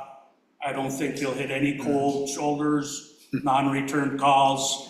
I think, and you have my word, and I'm sure rest of the council, that we will move forward on this. Well, And thank you very much. That's what we And need. we will follow through to make sure it happens. Okay, so. thank you. Thank you guys for your patience, and sorry that this has gone on this long. Okay, thanks, Pat. You really said everything I wanted to, so. Okay, now we're gonna move on to new business here. Bringing up the Michigan Municipal League. And that would be Glenn Anderson for a proposal on a manager search here. Thank you, Mayor Chapman and City Council members. On behalf of the Michigan Municipal League, just thank you for the invitation to make a presentation. Some of you know me, maybe most of you don't. I'm from Hancock. I was village manager in Baraga, Ontonagon, and I ended up my career as city manager in Hancock. Retired in 2018. I've been working with the league as an executive search recruiter since 2019. There's 4 of us in the state, all part-time, all former city managers. And we do between 15 and 20 searches a year, obviously just in Michigan. And what we offer, we do national searches, Midwest searches. We will advertise the position around the country as well as target the Midwest. Many of us have city managers who we've dealt with, and we go through, again, hundreds of candidates during our searches, thousands of resumes that we have in our bank. And we certainly know what managers in Michigan and out of the area are looking, whether they want to move or not. And I'm the only one based in the UP. I do a lot of searches downstate as well. The last one I did was the city of Wayne this year. I've done Ironwood, Norway, Manistee in the last couple of years in the UP. The proposal, do everyone have a copy of the proposal or not?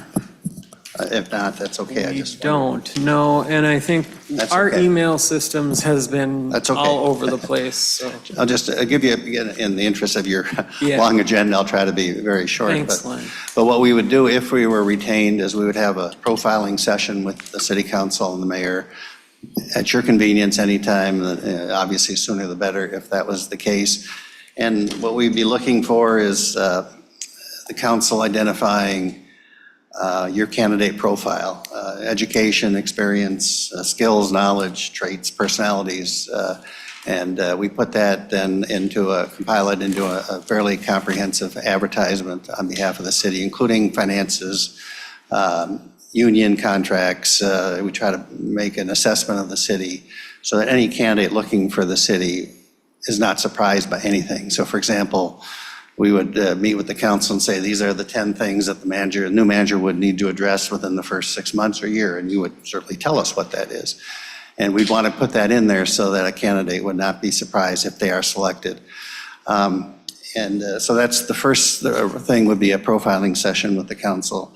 Then we would put together that document into an advertisement, certainly would be several pages long.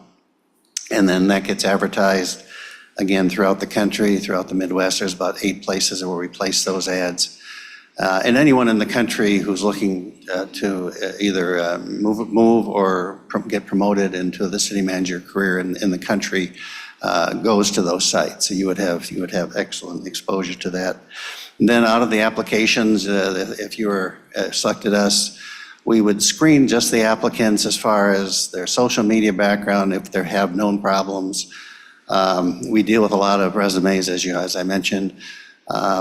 There's serial candidates that apply for every position in the country. We know that. Those are things that at least we would catch and let you know. If a manager has been fired, we'd want to let you know what the reason was. And of course, in this business, that's common, as you obviously are here. I can attest to that. And then the council would go into closed session. All candidate applications are, if they request, and all of them will, it would go into confidential closed session for the council to review the candidates. And then you would decide out of the candidate pool how many of those you wish to have, wish to be interviewed. The league would assist you in putting together that process. We'd assist you in preparing questions and suggested questions for you to ask candidates during your public interview process. And then we would work with you to negotiate, assist you in any contractual agreements that you would have if you find the candidate that you wish to have. The league, of course, has an attorney on staff, as you all know, that would help on reviewing the advertisement. We would have FOIA requests. We have people on staff that are experts on FOIA requests, et cetera, as you well know. So, of course, you are members of the Michigan Municipal League as well. We're the only nonprofit recruiter in the state of Michigan. And our project is we have a matrix, we have a formula that we follow that will provide you with solid results. And I guess just with that, any questions, I could go on quite a bit longer, but again, in the interest of time, I will stop there. What is about the average amount of time that it's going to take to get some good qualified candidates in? I mean, what kind of a timeline are we looking at? 30 days, 60 days? Pretty much up to your schedule. If we were selected, we would want to schedule a profiling session, whatever timeline you'd like, as long as, it could be tomorrow, it could be a week, 2 weeks. It takes me about a week to put the advertisement together. It comes back to the council for review and edit, and we wouldn't send it out without approval from the council. And the league requires 4 weeks of advertisement. That's just their firm policy. So profiling session is at your schedule. Within a week of that, we would have the ad drafted for your review. And again, if hopefully you'd move that along fairly fast, 4 weeks. And then after the 4 weeks, another week to kind of review the candidates. I would prepare an Excel spreadsheet, the names and their qualifications, experience, and so within a week or so after the advertisement, a closed session at the council, and then it's your schedule of how many you want to interview and when you want to interview. So it can move fairly fast. It's probably more your schedule, if all your council members can't be there for the closed session, that's always an issue, or during interviews, if people are traveling, it's sometimes there's delay because of that. It wouldn't be because of the league, I guess is my point. So do we have a timeline here that we're kind of looking to get some candidates in and get this ball rolling? I mean, I would think ASAP, right? One of the things I was going to ask Glenn is, what is kind of the realistic average to find a highly qualified candidate? I mean, That's what I just asked him. right. I'm just trying to get more of a realistic kind of. Is it going to be that quick, or is it going to be more? Well, once it's advertised for that 4-week period, you are certainly going to get 20 to 30 applicants. Okay. Out of the 20, 30, 5 or 6 are going to be qualified. Okay. You will have attorneys applying. Generally, some have municipal experience. They might have planning experience. You'll get some developers applying. You'll get some assistants applying. It'll be a cross section. The local candidates, local business owners. I mean, that's all possible depending on what criteria you set. You can always say equivalent experience. You might want, 3 to 5 years of management experience or equivalent experience. You would set that. But the bigger thing is salary range. Of course, the benefits, I'm assuming, are very good. The market demand is exceeding supply across the country. COVID slowed down applications significantly. That market now is starting to come back. Managers are moving. People are looking for new positions. The UP is, unique. On the other hand, there are candidates who want to be in this area. When we filled Norway's, that person used to snowmobile in the UP, 10, 15 years ago. So would the pool of people mainly come from Michigan, or is this pretty much a countrywide search It here? would want to be a countrywide search, but normally the candidates would be a combination of in-state and out-state. Okay. That would be, it wouldn't be precluded, they wouldn't all be from the state of Michigan, no. And do you also potentially work with anyone from internally in the organization that may want to also look at that too as a possible? Of course, we would encourage any internal candidates to consider it. Okay. Any candidate internally, of course, we'd work with them as well. And again, our job is to get good quality candidates. We as recruiters, and you may have relatives, friends, that have people that have manager experience that are looking to come back in the area. That's, just the connections that everyone might have too. So Right. That all helps. Okay. Pat, any question? Well, Mike, please. Yeah, you can. I think that Glenn is on the money here, but I've been 4 times in my past that we did city manager searches. And the process is good. The replies are where, like you said, the need far outweighs the applicants. We also have, if anybody's watched our council meetings, probably not real interested to come to Ishpeming right now. So personally, I think that we need to slow down for a couple of months. And I think we need to clean up a lot of things that we have on our plates right now. the things that have been hanging around. And right now, I think city staff, as we sit, is gonna do a good job on that for a while. So I would prefer that we go for even a couple of months and take care of our own business to try and get work done for our citizens. And we can start a search on our own without the MML, because they're gonna charge us. And I remember in at least 2 instances in the past, we tried a bit and ended up going back to the MML and paying the price. But I think at this time, like I said, nothing against the MML, but I think at this time, we need to just slow down and clean our own plates a little bit before we move forward and spend more money.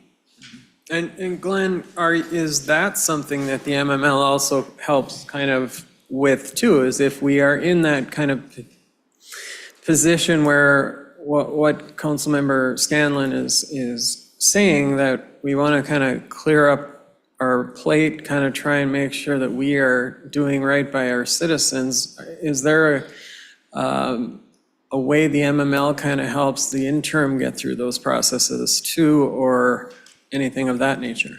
Well, a couple things. One, I mean, if you retain the league, it's on your schedule. So if you want to slow that down, speed it up, that's your, it wouldn't be because of the league, it'd be because of what schedule you have. Right. As far as, doing your own search, obviously you're capable, the league would help you on putting on the classified ads. I mean, that's easy.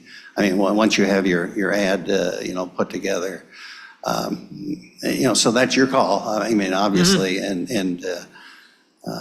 it's our product is pretty straightforward, what we offer and what we can deliver. But again, we're not here, it's your decision on how you wish to proceed at any time, so. Also, we have to remember, nobody on council has seen the proposal yet. So when you see the proposal, you'll see the costs that are there, and that's still kind of like a menu, hey, if I remember right. Correct, correct, but the fee the base fee is $18,500 for those who haven't seen it, and then there's a couple add-ons, if you want the league to do some additional work. Yeah. So I think it's something we don't need to jump on. I think we got to bring it a little bit. Yeah, what if we table that until the August meeting? Then we can at least have the information in front of us. I am kind of looking for a little help on this search from a professional firm. I think that would be pretty good for us, especially in the assistance and screening and whatnot too. I don't know, I would feel more comfortable bringing in an organization like the MML to do the search, but we're hoping to keep our next manager for a substantial amount of time, but we're gonna have to make sure he's thoroughly screened. Agreed. That's kind of where I'm at too, and I think the MML has a pretty good process of that overall.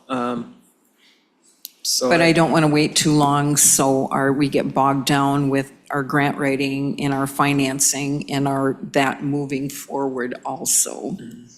But also in the interim, I have faith in Grant also to be able to get a lot of the stuff done that we need to get done internally too, so. But I would feel much more comfortable eventually going with the MML to do something like this. As he had mentioned, it's not something that I feel like I can make a decision on until I have the proposal in front of me, for starters. I understand what you're saying about kind of getting things settled, but at the same time, my concern is that our current interim city manager already had a tremendously busy, heavy workload, and we have now doubled that. And so, since historically it was never a quick process in the past, I assume it won't be a quick process now either. So whether we go through the MML or whether we go through doing it on our own, I think it's something that we should do quickly. Immediately, right, as we're working through. I agree with the quickness, I just think it should be on our own first. And if you got 20 grand laying around that you want to find something to do with it, we can redo the basketball court up in the 8th edition. Every amount of money that we spend we should be a little bit prudent. And we don't know what's in front of us. We don't know, I agree with Diz, we have definitely increased a workload for people, but we don't know how much. And We I don't, think we we're don't gonna know talk if, about that. what calls were getting returned or things that were happening. So I think we need to get our bearings a little bit before we start. And Glenn, I think a lot of this is on our system not being available to print stuff or to get these emails off of our system, so.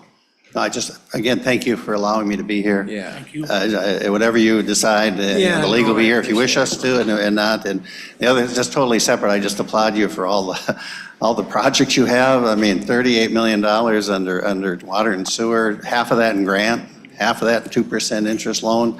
It don't get any better than that. I mean, from an investment standpoint. I just applaud you for your leadership on that. It's totally separate from that. And I see you guys are extremely, extremely busy. So thank you very much. Thank you. Thank you. And on that, I don't, paying to get that quality help may be worth it for us because they do help us screen everything, Can we so. table this to next month? Yeah, and have that's what I proposal wanna do. there at that? Yeah, Sounds good. okay, so we'll table that for the next meeting. Okay, moving on then to the request to use senior center maintenance funds to purchase cameras for the senior center. Yes.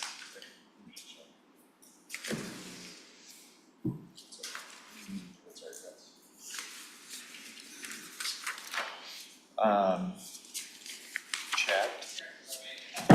This is actually my request again. This is another project I've been working on Okay. with the senior center to get them some more cameras. It is a city building. What I'm asking for, I do have a quote in there. If we can use that maintenance to get those cameras up and rolling, I would be willing to do a grant. I've done these grants in the past, but it is a reimbursement type grant, and typically the cameras I've gotten off of city buildings, it's about 50% I get back. Whatever money we get back from the grant, if we do get money, it'd go right back in this.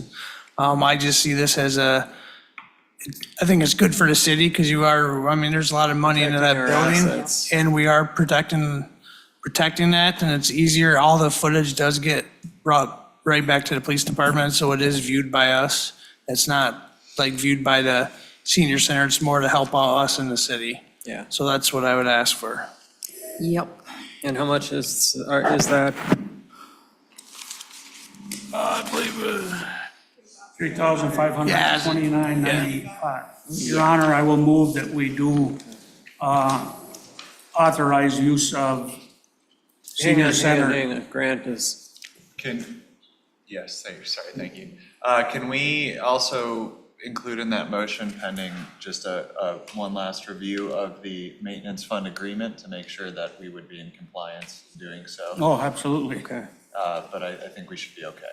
I'd just like to sit down with Caroline and go I over don't know that. why I don't have that, so, okay. With the attorney's approval, I move that we allow the $3529.95 from the maintenance fund for the senior center to be used for cameras. Second. Okay, is there any further discussion? Hearing none, all those in favor? Aye. Opposed? Motion passes. Okay, moving on to consider the vacation of a 20-foot wide alley between lots 49 to 52 in Nelson's addition. Who's got this one here? Caroline? Okay. Sure. This is one where you have been through the process on disposal of city property, and you're at the last step where you're deciding what to do with it.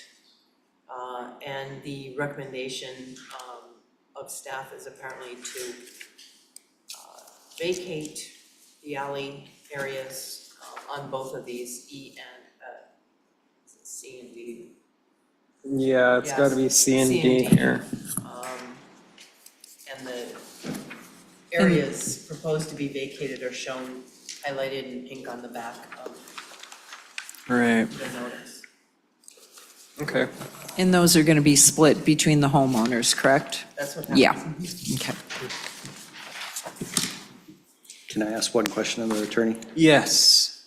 Was the issue resolved on with the private landowner on the second one? The issue was resolved to not vacate that portion of the alley. Okay, because on this diagram, it shows that they're vacating it. I was told that we were not doing that That's was my section. understanding. Right. But that's I only had one of these. my concern. But they have it highlighted on that print.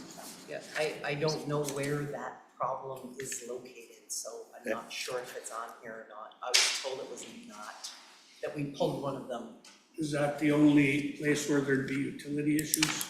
So the city does not have any utilities, but that gentleman lives up on the rock. His personal sewer line runs down that alley and then through a neighbor's property. So if we vacate that and he doesn't have an easement from either us or the new owners, he's kind of SOL if he has to do any repairs. Right. Do you know which portion of alley that problem exists? Yeah, you see where the line goes off? I don't even know which sheet you're on. It's 718 North First. Okay. Okay. Anything above that line that goes to the left. So Is this this portion right here. C or is this D? The second one. Is it D? Yep. Well, then why don't we table that one until next meeting and then we'll go on with C. Until we get clarity. Hang on. Is that okay to? Yeah, come up to the podium, please. My name is Lori Perry, and I live at 718 North First. I own the lots at 704 North First. That's the ones we're discussing. This has been going on for a year now. The people that live behind me with the sewer issue, they went ahead and they sent their sewer north and south.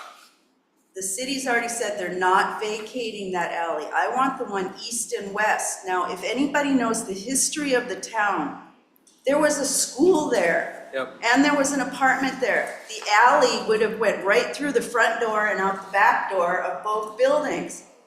I'm trying to sell my property. My husband died during COVID.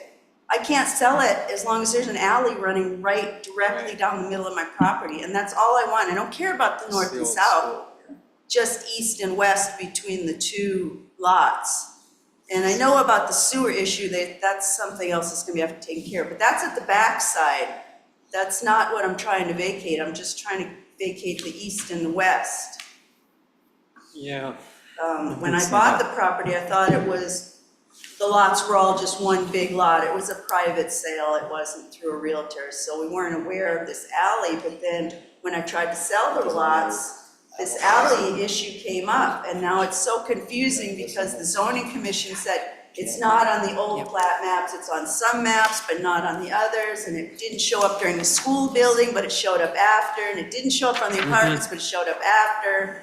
This is the old grammar school building, I think. Yeah. Yeah, that's what I. So I'm just looking to have the east-west vacated, not the north and south, but this has been tabled a couple times, and it's going on now into a year, and I'd like to have this issue taken care of. Caroline. Your Honor. I just don't know, I wonder. And I know Jason? what the intent is. Hang on. I totally know what her intent is. Yeah. The intent is this, it's just, this is what it's proposed, so until know, this I'm- page is changed, This is what she can't. wants vacated. We No, can but if you change look it at- for her. But wait a minute, if you flip Hang it on. towards the Problem front part is side, back here. Yeah. when This. we had the public Yeah, but hearing, when he wrote. it's the Right. 20-foot wide But east-west he alley. has it written That's out. what it says. Right, but on this particular one that we're Right, I proposing, understand that, but the public it's hearing screwed was up. for the correct Yeah. thing. And- So I and think we I'm- could still. I know. we just need, Order, please. We just We need are to get all over the clarity. place tonight. We've got to come in. The attorney is working on something with Bill.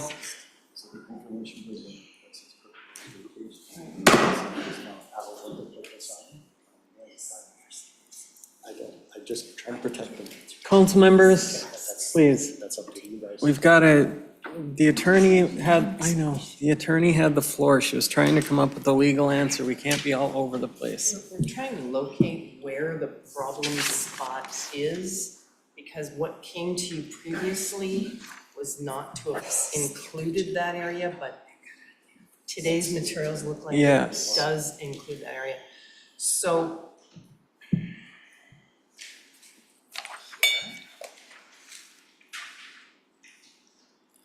okay, and property description for which you held a public hearing and you determined that this was surplus is the 20-foot wide east-west alley between lots 163 and 165 of Nelson's addition to the city of Ishpeming.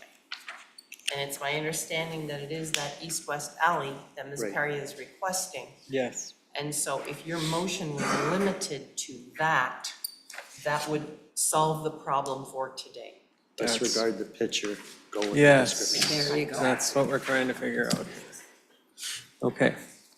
I will make the motion to vacate the 20-foot east-west alley between lots 163 and 165 of the Nelson's addition.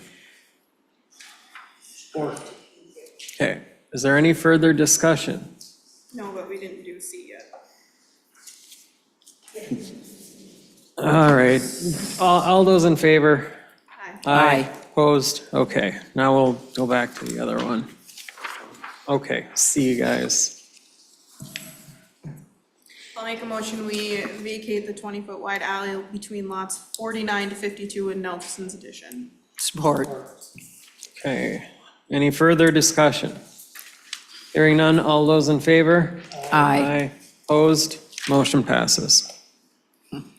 Moving on to the special event applications, we have Buzz the Gut, August 10th, Suicide Prevention Annual Walk, Ore to Shore, August 10th, 4-H Summer Day Camp, and the Swim Teal Lake, which is the diabetes fundraiser. Do we want to take them individually, or do you want to do them all at once? All at once. I move we do them all at once. They're all repeats. If they're compliant with everything, we move that we allow each of the five.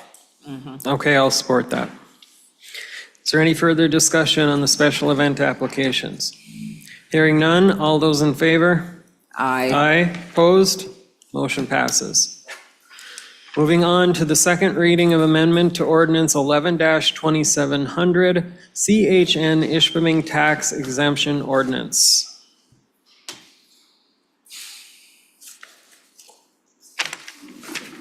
Who's taking on this one here? Okay, so I guess we are now on to, this is F. So I'm looking at it right now. I'm trying to figure out where it is, because I guess I'm taking it. So this tax exemption ordinance, This is the one- Peninsula Lofts, yes, okay. It's essentially a name change and a Yes. slight redirection of the one that you already approved. Correct. For CJ's properties. Yeah. And this, This has been reviewed by the attorney. Yes. okay, Your Honor, I move we adopt ordinance number 11-2700 as presented this evening. support. Is there any further discussion on that? Hearing none, all those in favor? Aye. Aye, opposed, motion passes. Moving on to the Drinking Water State Revolving Fund, Resolution Number 7-2024, tentatively award the DWSRF Construction Contract Number 1, and that one is an award of $9,555,317.50 for A. Lindbergh and Sons, and that is the recommendation to award them that bid. I'll move, Your Honor. Support. Is there any further discussion? Hearing none, all those in favor? Aye. Opposed? Motion passes. Moving on to Resolution 8-2024 to tentatively award a construction contract for the water system improvements. This is contract number 2. This is for $10,342,000 or $342,762.25 from Payne and Dolan, and that is the recommendation. So moved, Your Honor. Support. Is there any further discussion? Hearing none, all those in favor? Aye. Opposed? Motion passes. Moving on to emergency reading of ordinance 11-2800, bond ordinance for drinking water state revolving fund. I don't know what this one is. This is going to largely mirror our bond ordinance that we have for our CWSRF project. It sets direction on what our reserve accounts need to be for debt service and just allows the city to establish the debt. I would refer to Caroline to make sure I covered everything. Right, no, and I think Mr. Cullis is available. There he is. He can probably speak to this very well as well. Please. Yeah, sure. I'd be happy to give an overview if that makes sense. Can you hear me okay? Yep. Great. As Grant had indicated, so this is a bond warrant that authorizes issuance of the bonds to basically fund the two construction projects you just approved in the prior agenda item. So it's a combination of, again, this project qualifies for funding through the Drinking Water State Revolving Fund program. So the ordinance authorizes bonds in a maximum amount of just above 13.5 million to fund the difference between the project cost. And remember, the city is eligible for a large grant through ARPA funds for this project of just above, let me just see, I have the number here quickly. Just about almost 9.9 million for grant funds. So the project would be funded from a combination of those grant funds plus the bonds to be issued pursuant to this ordinance. So the ordinance, again, authorizes bonds in an amount not to exceed 13.548, $13,548,200 to fund the remaining cost of the project. The final dollar amount will be determined by EGLE, the Department of Environment, Great Lakes, and Energy, pursuant to their order of approval. So that's why the dollar amount is stated as a not to exceed, because ultimately EGLE's going to run, the city has filed a Part 3 application with EGLE to review the bids and to do all that stuff. And they'll come up with the actual dollar amount that they're willing to basically loan to the city. They're really going to buy the city's bonds. And those bonds will be at 2%. That's a fixed rate of 2% for the life of the bond issue. And we have it set up for 30 years, basically 30 annual installments. And the payments will start after the project is constructed. So payments don't start for the first few years while the project's being constructed. And then once it's completed, then that's when the principal starts getting repaid starting thereafter. So the ordinance authorizes the issuance of those bonds. It authorizes certain of the officials, the mayor, the clerk, to sign documentation with the state to authorize, to actually execute and evidence those obligations.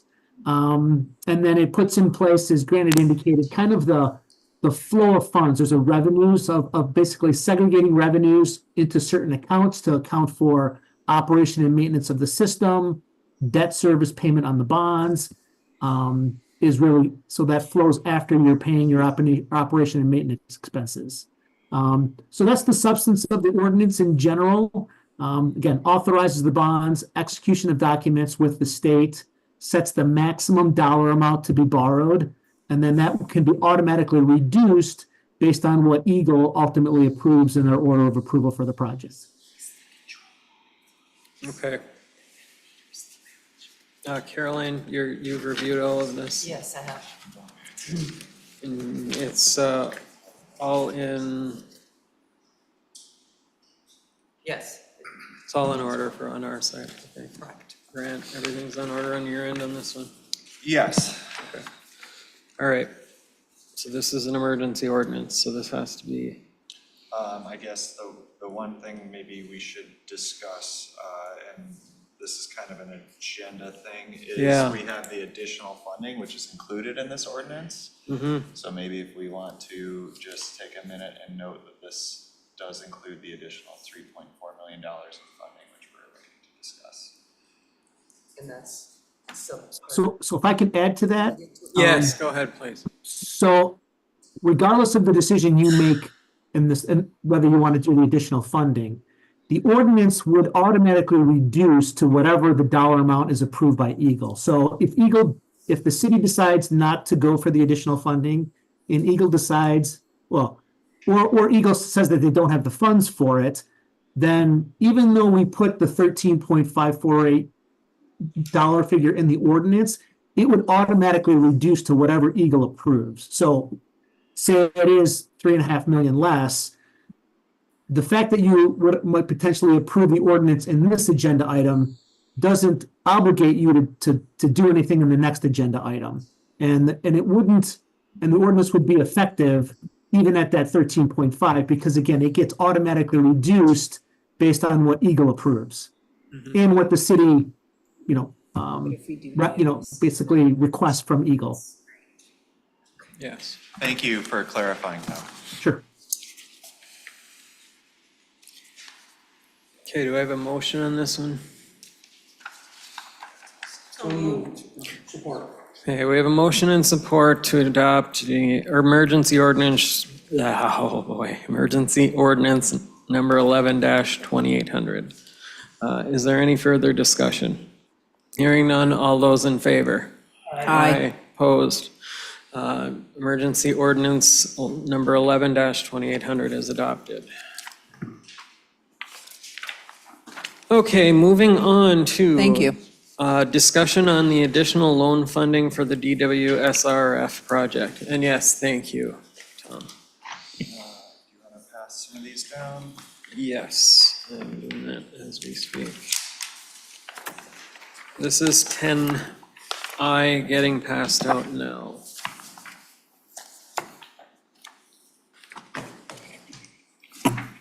Oh, sure. Chris, would you like to start? I can, if that's what you prefer.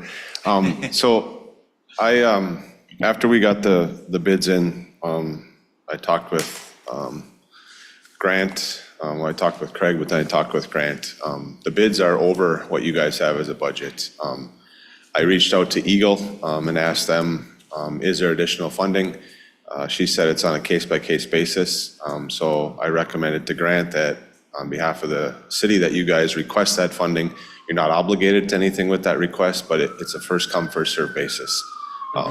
Valerie White from Eagle called me back last Monday, I think. I don't know, the weeks are so mixed up right now. And she said, good news, the state has said that they have the funding available that we requested, about the 3.5 million roughly ballpark numbers, if the city wants it. So that's kind of where we are right now. The reason I suggested that you guys go after this additional money is knowing how much work you guys have as a city. This stuff isn't going to get any cheaper. You're at a 2% loan. We've already designed the water work. That bulk of it is done. So that's why I'm recommending that you go after the extra money. Talking with PFM, your financials, and I think Grant has updated a few of those things.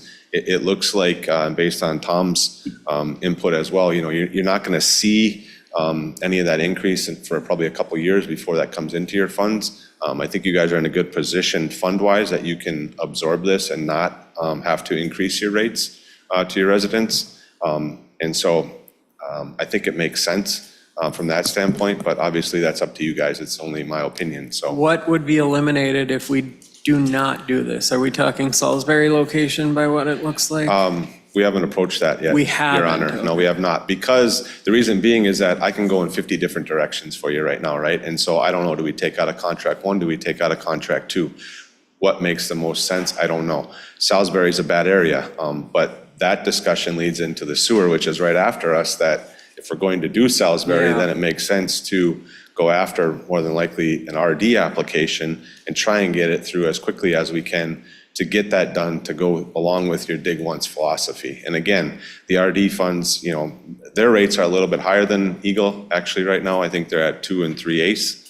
But they're a 40-year, so your payments are a little bit less on the 40-year. They make up for the interest rate, but they kind of go hand in hand, to be honest with you, Yeah. you know?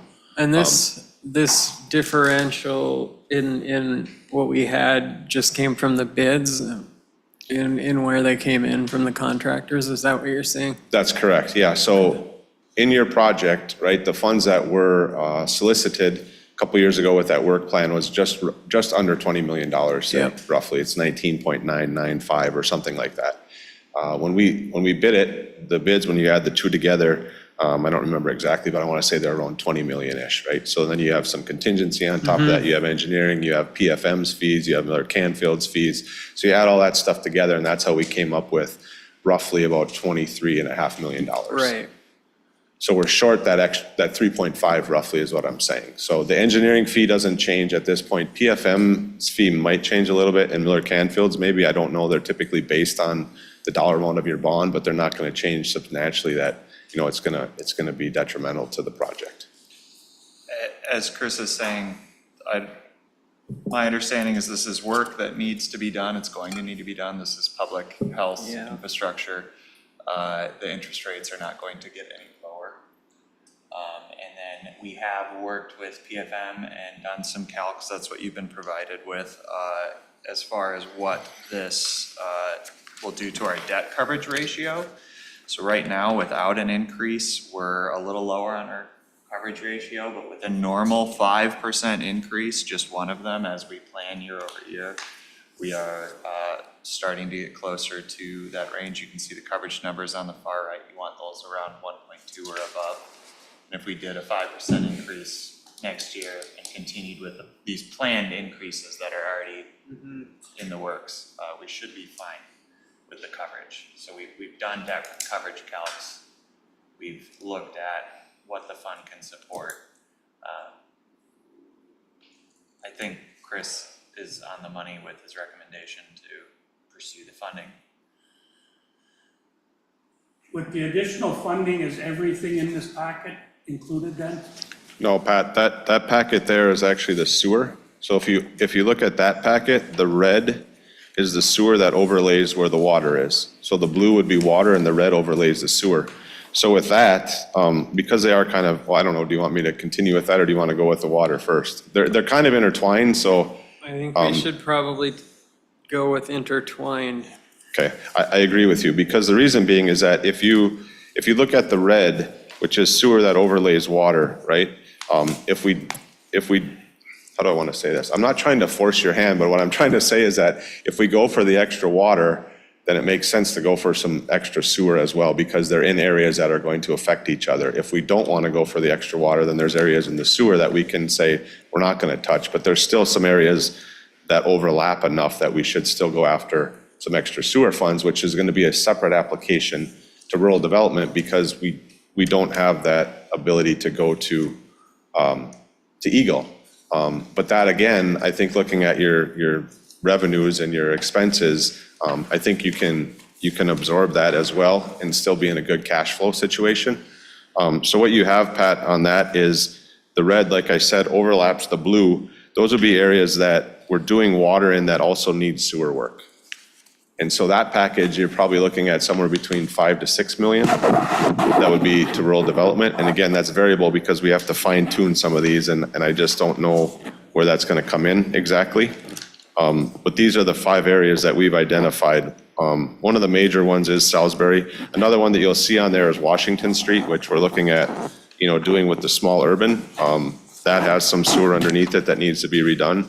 So that's again why there's some cost savings that we haven't been able to incorporate completely, because some of the paving would be covered, say, under small urban. You wouldn't have to cover it under the sewer project. Oh, I thought we kind of just did Washington.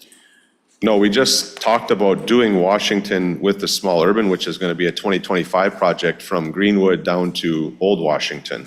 So that has not been completed. That's part of what is in that application that you guys submitted. I don't know when you guys submitted that, a couple years ago. So your small urban is every 3 years, it renews. And so you're up for renewal, if you will. Your funds are available in 2025. When you say Old Washington, is that conjunction or in the industrial park? No, that would be to the south, I believe, so maybe I'm not saying, Green. correct, yeah, it'd be south of the tracks, I guess, that's what I'm referring to. I'm not sure if that's right or not, I apologize, I'm learning your city. No, That's Junction. But Yeah. that was the place where we paved the backs and paved the That's backs. exactly where I was going with that, Yeah. yeah. I thought we did something there. I think we did, but I think we did it poorly. I agree. I think it was patchwork. I don't know if it was I think they patchwork did water. or was that part of the rural development project? It might have been part of the rural development, but I think they did piecemeal. I Yes, think they they did did. water lines or sewer laterals or something. Yeah, there is, I think, some water that maybe, half of it was done or something like that. I don't recall exactly, and I'm not sure what the condition is, but based on what your small urban is, you only had, I think, part of Third Street, which we couldn't have done the whole Third Street, which we have in the water job now anyways, half of it. You had Pine Street, which again, we wouldn't have been able to get done as much as what was in there, and then we had Washington. And so based on what we had at the time, Washington made sense. And then we went after a Category F grant as well to go from Saginaw south on Washington to the township line. But with the extra money, we're at least able to get Third Street and all of these other streets and that done, getting our infrastructure been. Well, when you say other streets, Mayor, I'm not sure which ones exactly, but yes, we are doing a number of streets with the water I mean, the project. ones that were, yeah, I just want to see, like, are we still in, does that scope include everything that's in this, or are we still going to be talking about eliminating or deciding? This packet is the additional CWSRF funding, right?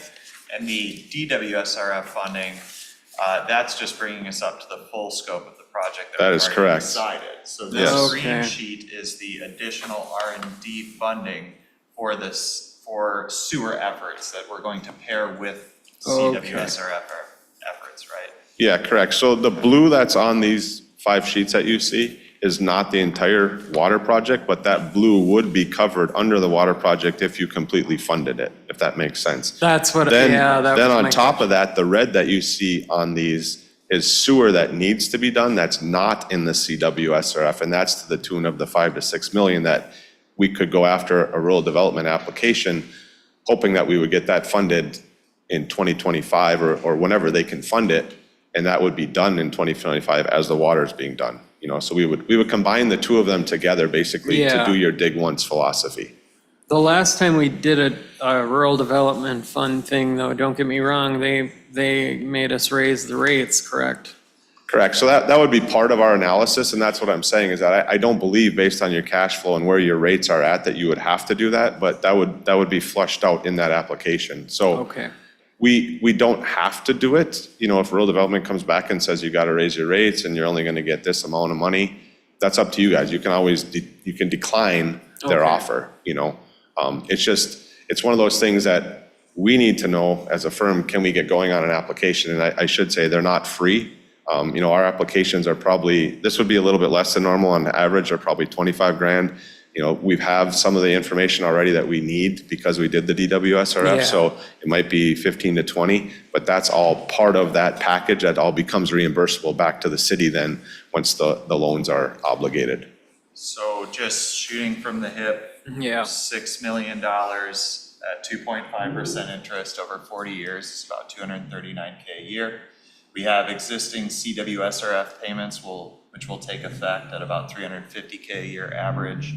Our net income in the sewer fund right now, without any rate increases and backing out depreciation, is around $500,000, $600,000. Two debt service projects, that's bringing us at around a 1 coverage ratio with a 5% already scheduled rate increase year over year.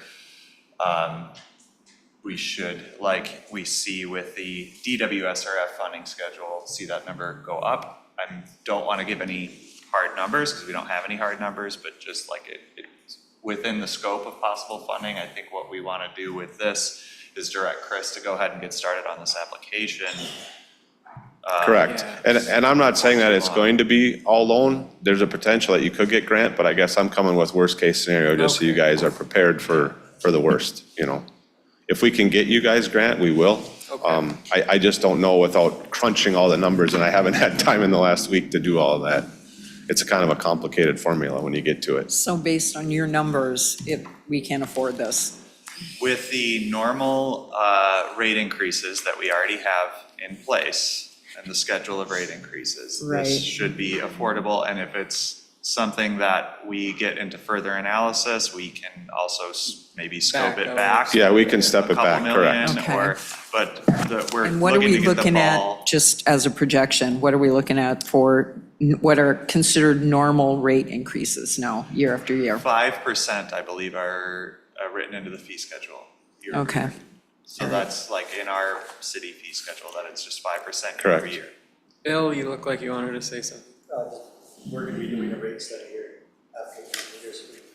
Oh, gotcha. Program going, so. Thank you, okay. That's good to know about rates. Yeah, I wasn't speaking into his mic, but he said we're gonna be doing a rate study once the final meters are in, which are gonna be soon. Okay. So shall we deal with these resolutions? Yeah, let's deal with them Yep. separately.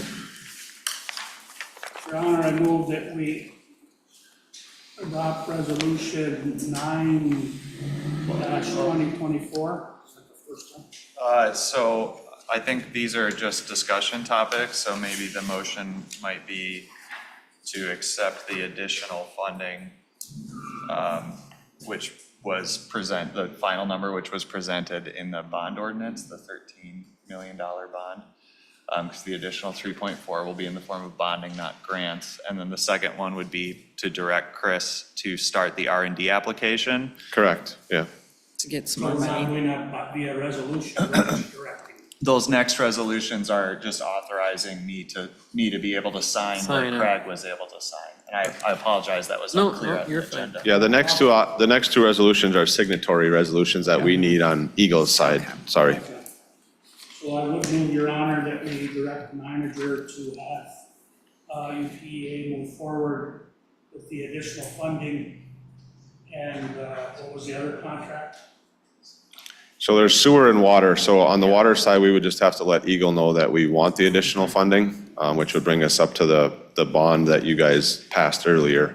And then on the sewer side, it would be to authorize us to move forward with an application to rural development as quickly as we can to try and capture that so that we can do these, mirror them together. If Kathy understands that,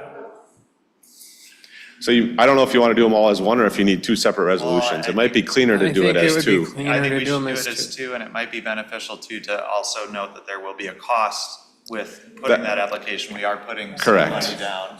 Correct. Okay. but the Yep. cost is estimated, correct? Yeah, our application fee won't be more than $20,000, and that'll come back to you as part of the the project if awarded by rural development, which it will be awarded, it's just a matter of when they award it. It's not a matter with rural development if, like you went through the scoring with Eagle, rural development has a scoring, but they always end up funding things. And in your case, they try to couple funds together, so I'm not saying you'll be fast-tracked, but you probably will be fast-tracked because you already have a bunch of funds that they can utilize to supplement their money, if that makes sense. So they try and do that as much as they can. So just in the interest of being open, directing Chris to move forward with this R&D would incur some engineering costs, but to a very likely end of additional project And completion. that's normal business, we've always done that. For sure, just making sure. So I would move that we direct him to move forward with that application. Second. Did you support that right now? Okay, we have a motion and support. Is there any further discussion? Hearing none, all those in favor? Aye. Aye, opposed, motion passes. Now we're on to the. No, I think, sorry to interrupt, I think you need another resolution then to proceed with the additional funds on the DWSRF side. Both sides.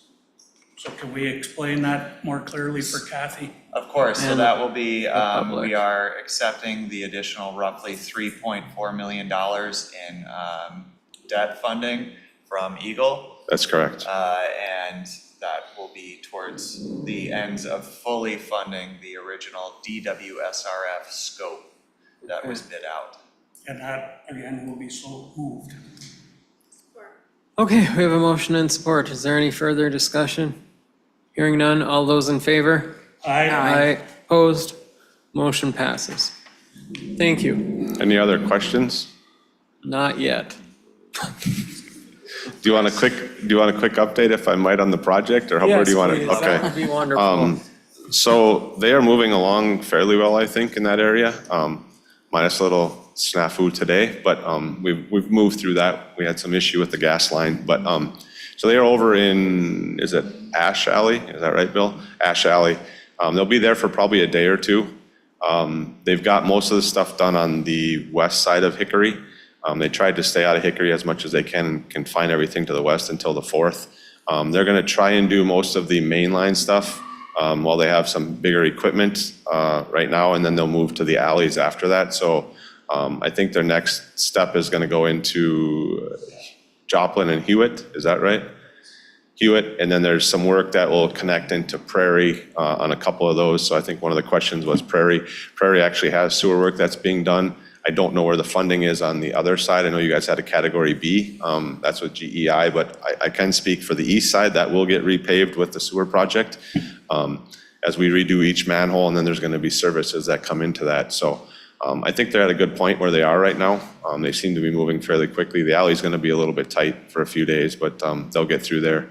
We'll adjust some things as we go, but we're working with Bill and Brad, and everything seems to be, I think, at this stage, moving pretty smoothly. The other thing that Kathy had asked me, and I will try and provide for her, is once I get from the contractors, try to give you guys like a 2-week schedule that the city can post on the Facebook page or whatever, so that people know kind of here's where we're trying to go to in the next 2 weeks, with some dates as far as it'll be here for a week or we'll be here for 3 to 5 days and then move on to the next thing. So I'll get that so that you guys can get some of that information out there so some of the residents have a better idea of what's going on over there. So. Okay. Thank you, Chris. Thank you. Chris has been really wonderful to work with for the past couple of weeks and has been more than helpful in answering my questions and responses. Perfect. Just wanted to say so. Chief, what is going on out there tonight? Buzz the gut. Nagani's car show, okay. People squealing around. Okay, sorry about that for the noise out there. Okay, now we are moving on to the discussion, interim city manager agreement. Okay, sorry, designation of signatories, this one should be easier, I'm sorry. Resolution 9-2024, designation of signatories for the DWSRF, which is a resolution just to allow Grant to be the signatory. Your Honor, I'll make a motion, we adopt resolution 9-2024, designation of signatories for the DWSRF. Support. Okay, we have a motion and 3 supports. Is any further discussion? All those in favor? Aye. Aye. Okay. Motion passes. Resolution 10-2024, designation of signatories for the CWSRF. Again, it is just clarifying that Grant is able to sign. So moved, Your Honor. Support. Any further discussion? Hearing none, all those in favor? Aye. Aye. Opposed? Resolution is adopted. Now moving on to 11, interim city manager agreement. I hope, anyway. I don't know how we start. Yeah.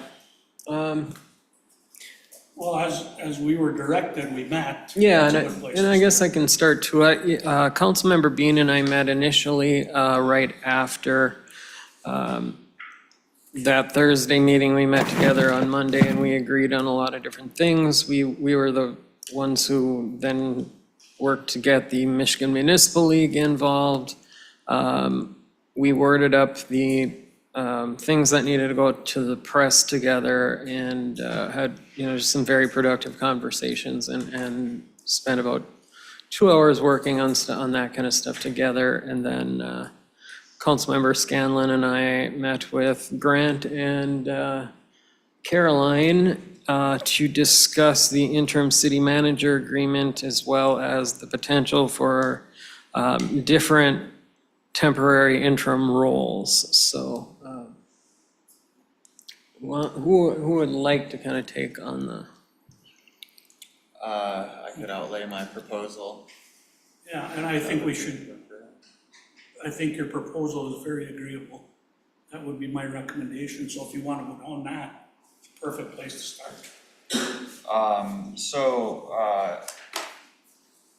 Basically, I think I sat down and thought a lot about capacity, capability, and the staff that we have, which can best serve residents. And I think that this is a large position, and the best way to try and tackle this moving forward in the interim is to split up some of the duties, not just between one person, but between three. So my recommendation was that Bill, who has the expertise on the DPW side of things, take over the DPW director role, as was handled by Craig.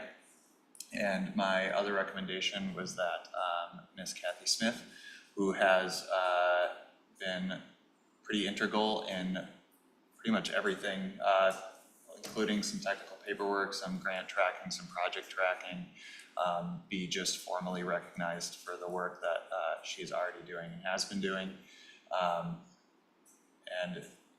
And so be made sort of a deputy interim. My personal feeling is that she acts more as an assistant manager, not an assistant to. And then my third recommendation for that was that I have a staff member, April Holm, who has stepped up incredibly tremendously, has been integral along with the other finance staff in clearing a lot of the audit issues and figuring out this meter replacement project. I would like to see them receive a little bit of a compensation, which I've outlined, because they are going to be stepping up, handling more of the front office management as I'm pulled away on some of these other duties. The amounts that I've outlined have an overall net decrease to the city in personnel costs of roughly $70,000. So we're doing the work that was being done at a significant cost savings by this proposal. And I have that here, which I can distribute. Yeah, please. And then I also took the time to outline some of the managerial duties that I thought would be within my and Kathy's capacity, which I had met and discussed with Jason and Pat. I think I only got everybody got that. I probably just printed too much. No, that's fine, because I honestly did not get the. Now, my questions on this, these folks are going to be getting an increased workload, as there should be increased wages, in my opinion, on that, if they're going to get these increased workloads. But my question is, on the lower end and the lower fruit, is that stuff going to be also controlled if we're increasing the workload on you, Kathy, Bill, and April? I'm sorry, I don't know if I understood the question. Okay, so I apologize. And maybe I didn't understand it right, but that we are going to be temporarily, and this isn't an interim basis, so this would be. Just till we find a manager. Yes, just until we find a manager. So we would be kind of divvying up some of the other duties into these other, like with Grant is going to be handling the city manager role and the top end of the finances, correct? Yes, I'm still going to be your finance director, and at the request of April, largely. But no, I'm still going to be your finance director, and I'm going to I will sign and handle kind of the figurehead role of being your city manager. But for stuff like the DPW, you have somebody here with a lot more expertise and experience than me, and we need to rely on our current staff's capabilities. And then as far as filing paperwork and a lot of that legal compliance, you have someone in your office who's pretty much a downright expert at that right now. And that's some place that I'd be relying on them heavily. I didn't feel it was fair to step into a role and accept credit for work that other people are largely going to be doing for me. And with these people taking on a different role, I also want to make sure that we know who, or that the residents are going to be taken care of and so forth as well, correct? I think with these contracts, we could include some sort of, like, just in your duties and expectations in these increased contracts, that these come with a manager level expectation of communication with residents. And of course, I will, if anybody needs to kick a call back up to me, then I can serve as that top level. I'm happy to do that, speaking to people out. But I think that would be appropriate, that with an increased pay, you'd have an increased responsibility to a little bit of residential contact and problem solving. And One thing, Your Honor, I think there's a lot of things we're going to eliminate. A lot of things that have been happening that aren't gonna happen any longer.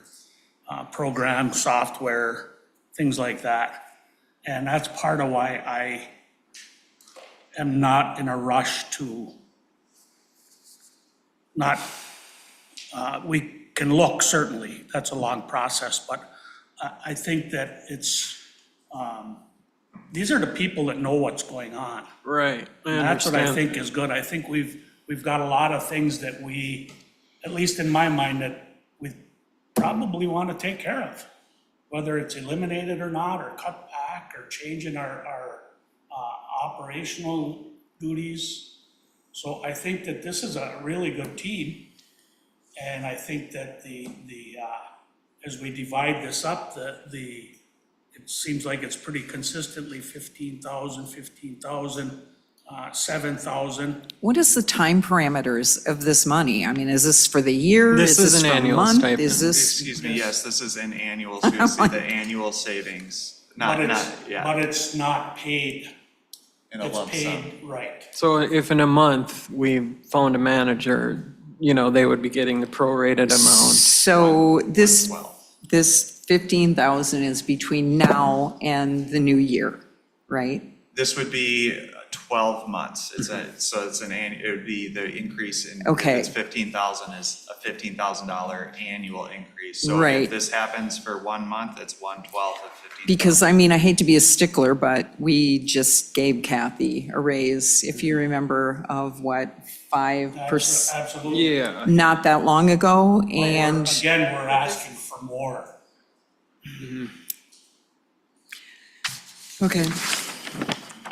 The total annualized savings to the city by doing this, again, just based on these estimates, would be somewhere in the range of $75,000 that we'd be saving.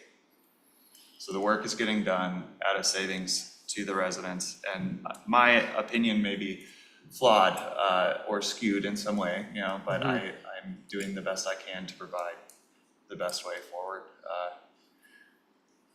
Well, and I guess, all right, so I will say, when I sat and figured out just stuff on my own and what I thought, and I do have it in writing on my cell phone, Grant's interim manager increase was well within my range, based on what the previous city manager was getting, based on the workload increase and the responsibilities. So that was within my range.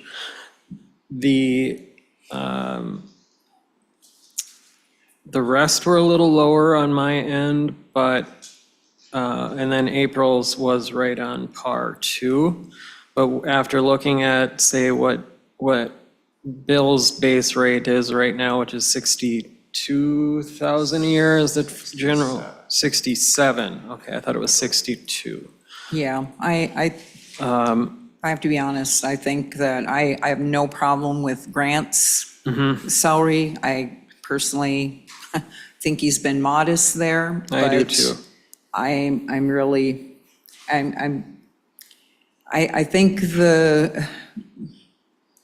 think a couple of the other ones are just high for me.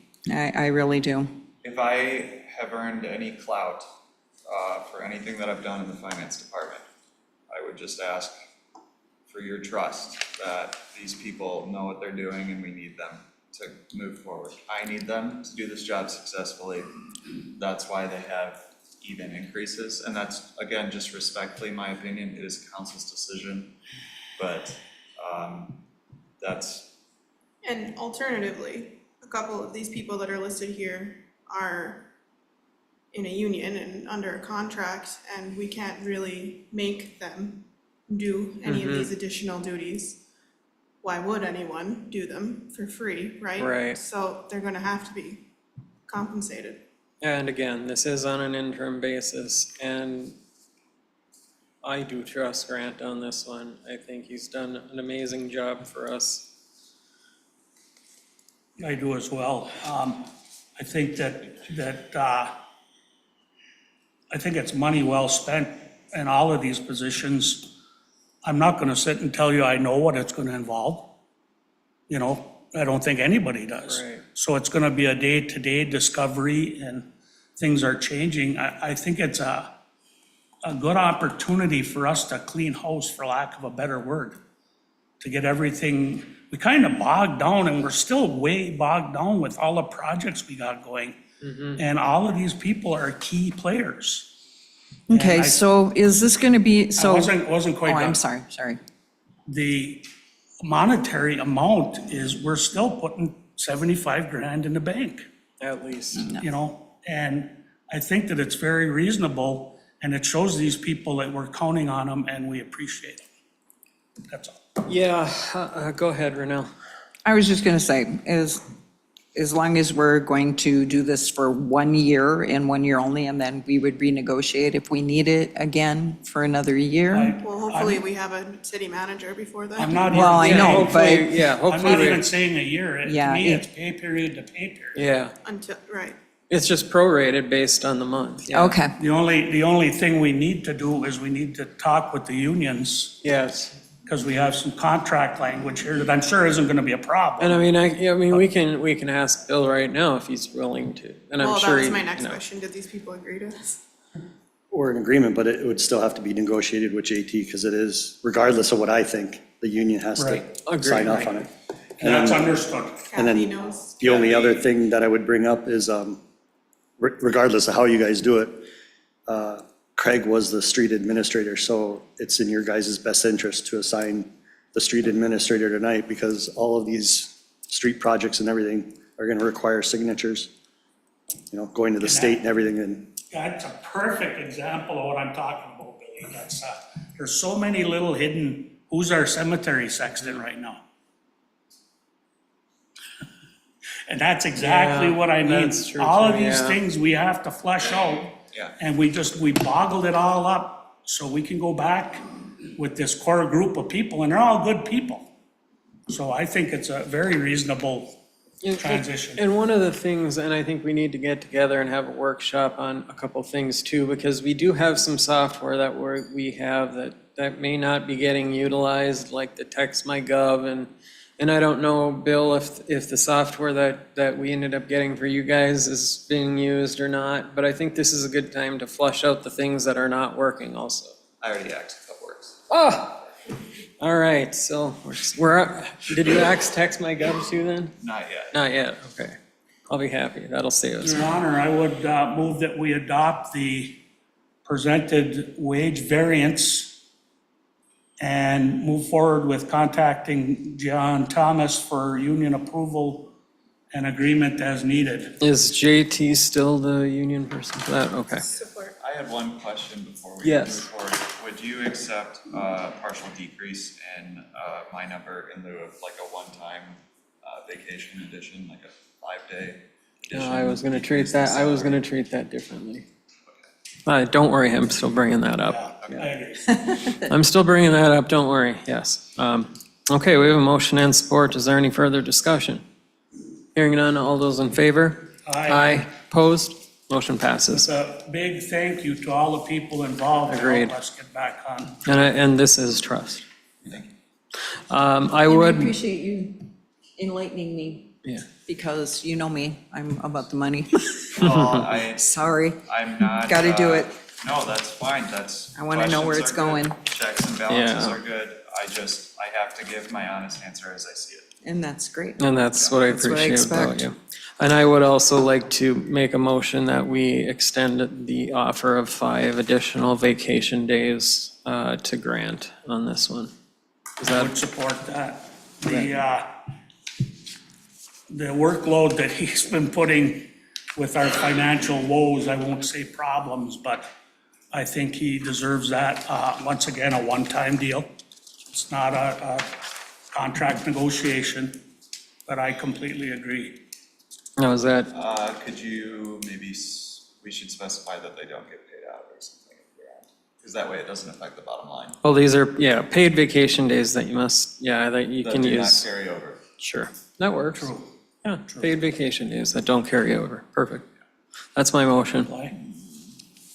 No, you're still supporting that, Pat? Yes. Okay. All those in favor? Aye. Aye. Opposed? Motion passes. Thank you, Jason. You're very welcome. You've earned that one. You've absolutely earned it. Okay.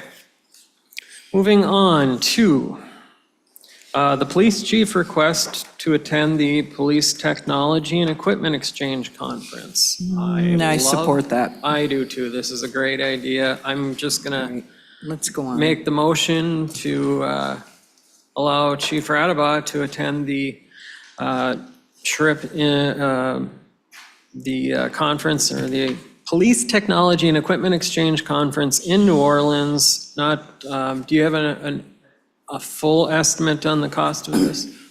So we're still finalizing. This is something I've signed up for like 5 years and never gotten it. They pick 50 police chiefs a year, basically. And it's kind of an exclusive thing where possible grant opportunities. So. You got it this time? The airfare is paid for, the conference is paid for. There might be a little bit of fee because I'm probably gonna have to fly in the night before. What they offer, so it might be a little bit, so I don't know, but it's all at a discounted price. I'll Not get it to you. exceed $5,000, is Yeah, that well, that good? should be not even close to that because. I'll support your motion. Okay, all right. So my motion is to allow Chief Chad Radaba to attend the Police Technology and Equipment Exchange Conference at an expense not to exceed $5,000. And you are supporting that, correct? Okay, is there any further discussion? Hearing none, all those in favor?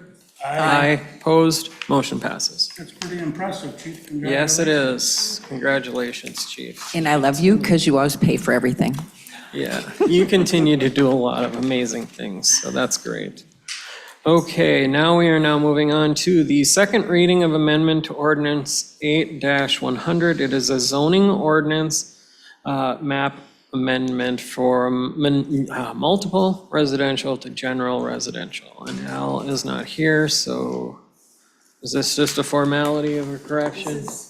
This is the second reading on this, and it's a whole line of lots that you realized hadn't been zoned the way they had been intended. So this is like a correction that just involves a lot of lots. More housekeeping. Or housekeeping that we've been already doing, That's how yeah. Al has explained it, yes. So no action or? Wait, second reading. Yeah, second. Mayor Pro Tem Furby, you were about to, yes. Your Honor, I'll make a motion that we adopt the amendment to ordinance 8-100, zoning ordinance RZ 2024-02, map amendment from multiple residential to general residential. Support. Okay, we have a motion and support. Is there any further discussion? Hearing none, all those in favor? Aye. Aye. Opposed? Motion passes. Okay, we are now moving on to the approval of agreement for branding and marketing with community image builders. I do have a quick question on this. Did this go out on bids to anyone else? I'm a little confused here on this one. I'm gonna say yes, it went out on bids. My Okay. recollection is that this was the only bid that came in. This is a grant. Is this part of our RRC? Thank you. I got it.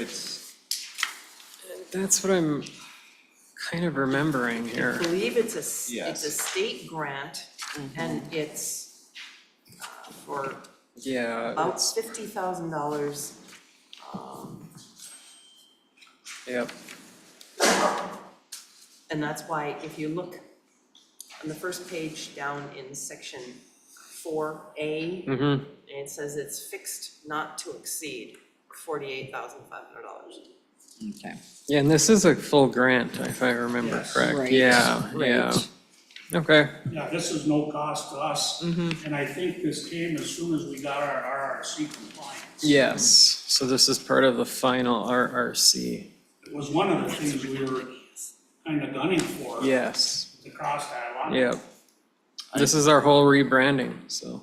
I seem to remember it was more in the line of low cost and no cost, but I could be wrong. Okay. I think it was maybe 1090 or something along those lines. Does that ring a bell? Yeah, something like that. Okay. Just for sake of clarity. Okay, all right. I'll make a motion that we accept the professional services agreement between Community Image Builders. Support. Okay, motion and support. Is there any further discussion? Hearing none, all those in favor? Aye. Opposed? Motion passes. Mr. Tonkin, you have a public comment? Did you have a public comment? It's one of those. I can see how important I am. The thing is, Hey, you're not I- very forgettable, that's why I don't get it. Hey, I apologize, Mike. Anyway, He was out of time. Reserved. Okay. One point I'd like to make is that this was on a previous agenda a couple months ago, it never did come up. So I had no clue what this was about, because we have wasted on how many thousands of dollars on experts coming in and tell us how to operate our city. And when I see somebody's gonna spend almost $50,000, I get my blood pressure cranked up. And because I'm added up to here, with being experts on coming in and tell us what to do, especially with 99% attention, they get just. Yeah, this is grant money. So this, This is gonna cost us nothing. Not, I believe, I think it's like, I think it's a 1090 and like as in we have a 10% match to a 90%. Which okay, so I don't have the exact numbers in front of me, but this isn't either some big company, this is LSCP and Ishpeming who have been working with us, who have other contracts. And It stinks of bureaucracy downstate. It's funny how some of these people. Mike, can you go to the podium here? I'm gonna give him 40. Either way, but. Yeah, I apologize for. Mike skipping over. Tonkin, 612 North 3rd Street in Ishpeming. 45, Okay. go. All right. Now, I've seen this happen because I'm getting to be an old fart, but people are spending money, and it's surprising how you can get, I've seen this happen before at the Ski Hall of Fame and other organizations. These companies come out and, gee, you got a limit of $50,000. Boy, isn't it strange how you can come in with a figure of 48.5. Bingo. And this happens constantly. It's still taxpayer money. It comes from all of our pockets. And you're getting a bureaucracy of people involved in this stuff nowadays. And this RRC or whatever you call it, excuse me, it's getting to be a long day. And it's just waste. And we don't listen to half of what these people tell us. These people don't know us that well, but all of a sudden they drift in, and I'm just bloviating now, but they just drift in and out of our communities. We should do this, we should do that, try this, try that, try this. And you're just priming the pump every time you turn around. And like I said, I'm getting tired of spending money out. And like I said, $5,000 doesn't seem like much to some people. Yeah, But when you 40 tell the little old lady that 40, her water bill's gonna go up 5% every year, 45 seconds is up, Mike, but so in 10 years, that's 50%. this is required by the for the RRC certification. Well, and, that's another contention I've had I've been on the planning commission, I've gone through this stuff. It's more BS and more bureaucracy involved with things. Well, I like to see the bottom line stuff getting done. Mike, it's past the 45. I'm sorry, I forgot about you. That's okay. The RRC. I'm used to that. Well, you are not used to that. Oh, with me. yes, I am. No, you are not. Oh, yeah, I'm done. I've said what I had to say.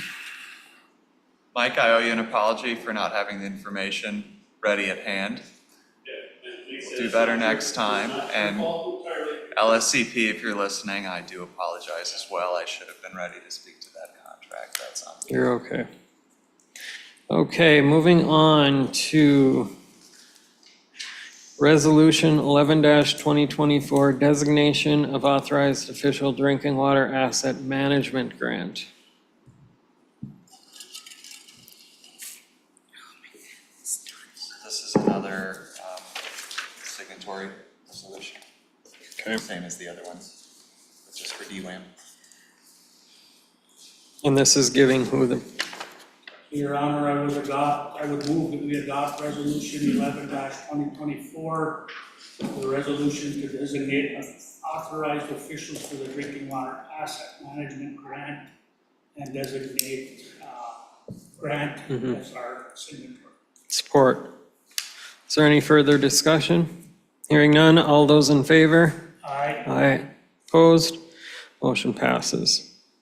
Moving on now to the Community Centers Grant Award, the skate park project to the American Ramp Company. So the American Ramp Company has already done all of our site design and plans for this. We already have discussed funding of the project in prior meetings. This is just awarding this contract to the company that's already done all of the designs. Okay, I'll make a motion that we award the skate park project to American Ramp Company not to exceed the sum of $292,600. Support. Okay, we have a motion and support. Is there any further discussion? Hearing none, all those in favor? Aye. Aye. Opposed? Motion passes. Moving on to Metro Act right-of-way permit extension. This is from AT&T. I believe it's just standard protocol, correct? Yes, it's another 5-year extension. We've been doing this for 20-some years. And unfortunately, we looked into finding some way of improving the situation, but the state statute will not allow even a cost of living increase on. So it's Hang on. basically we continue the same thing. Jason, somehow our recording stopped.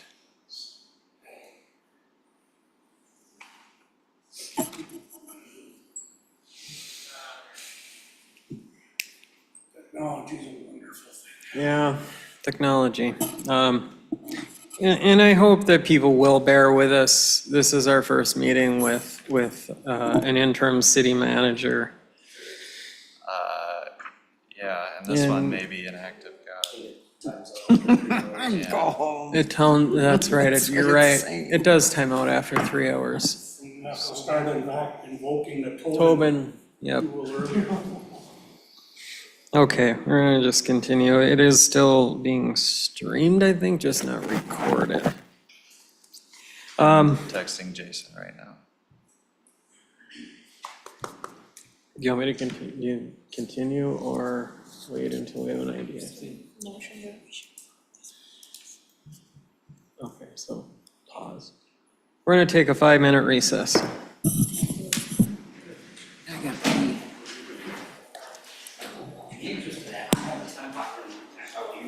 Oh, yeah.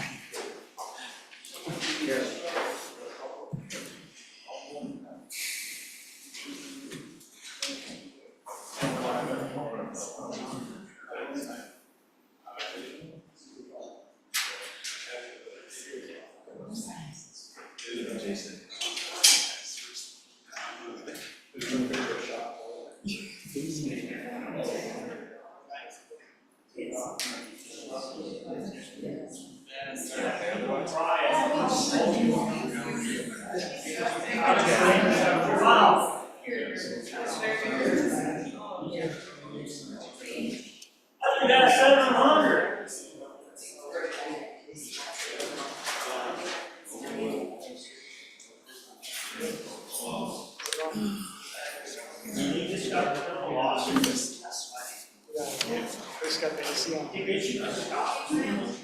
Hey, Grant, are you still there? Hi. Hey, we can hear you now. Okay, yeah, we're back now. Thanks, Jason. Yeah.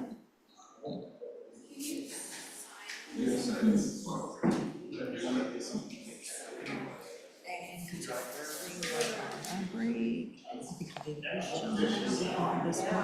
It's a break?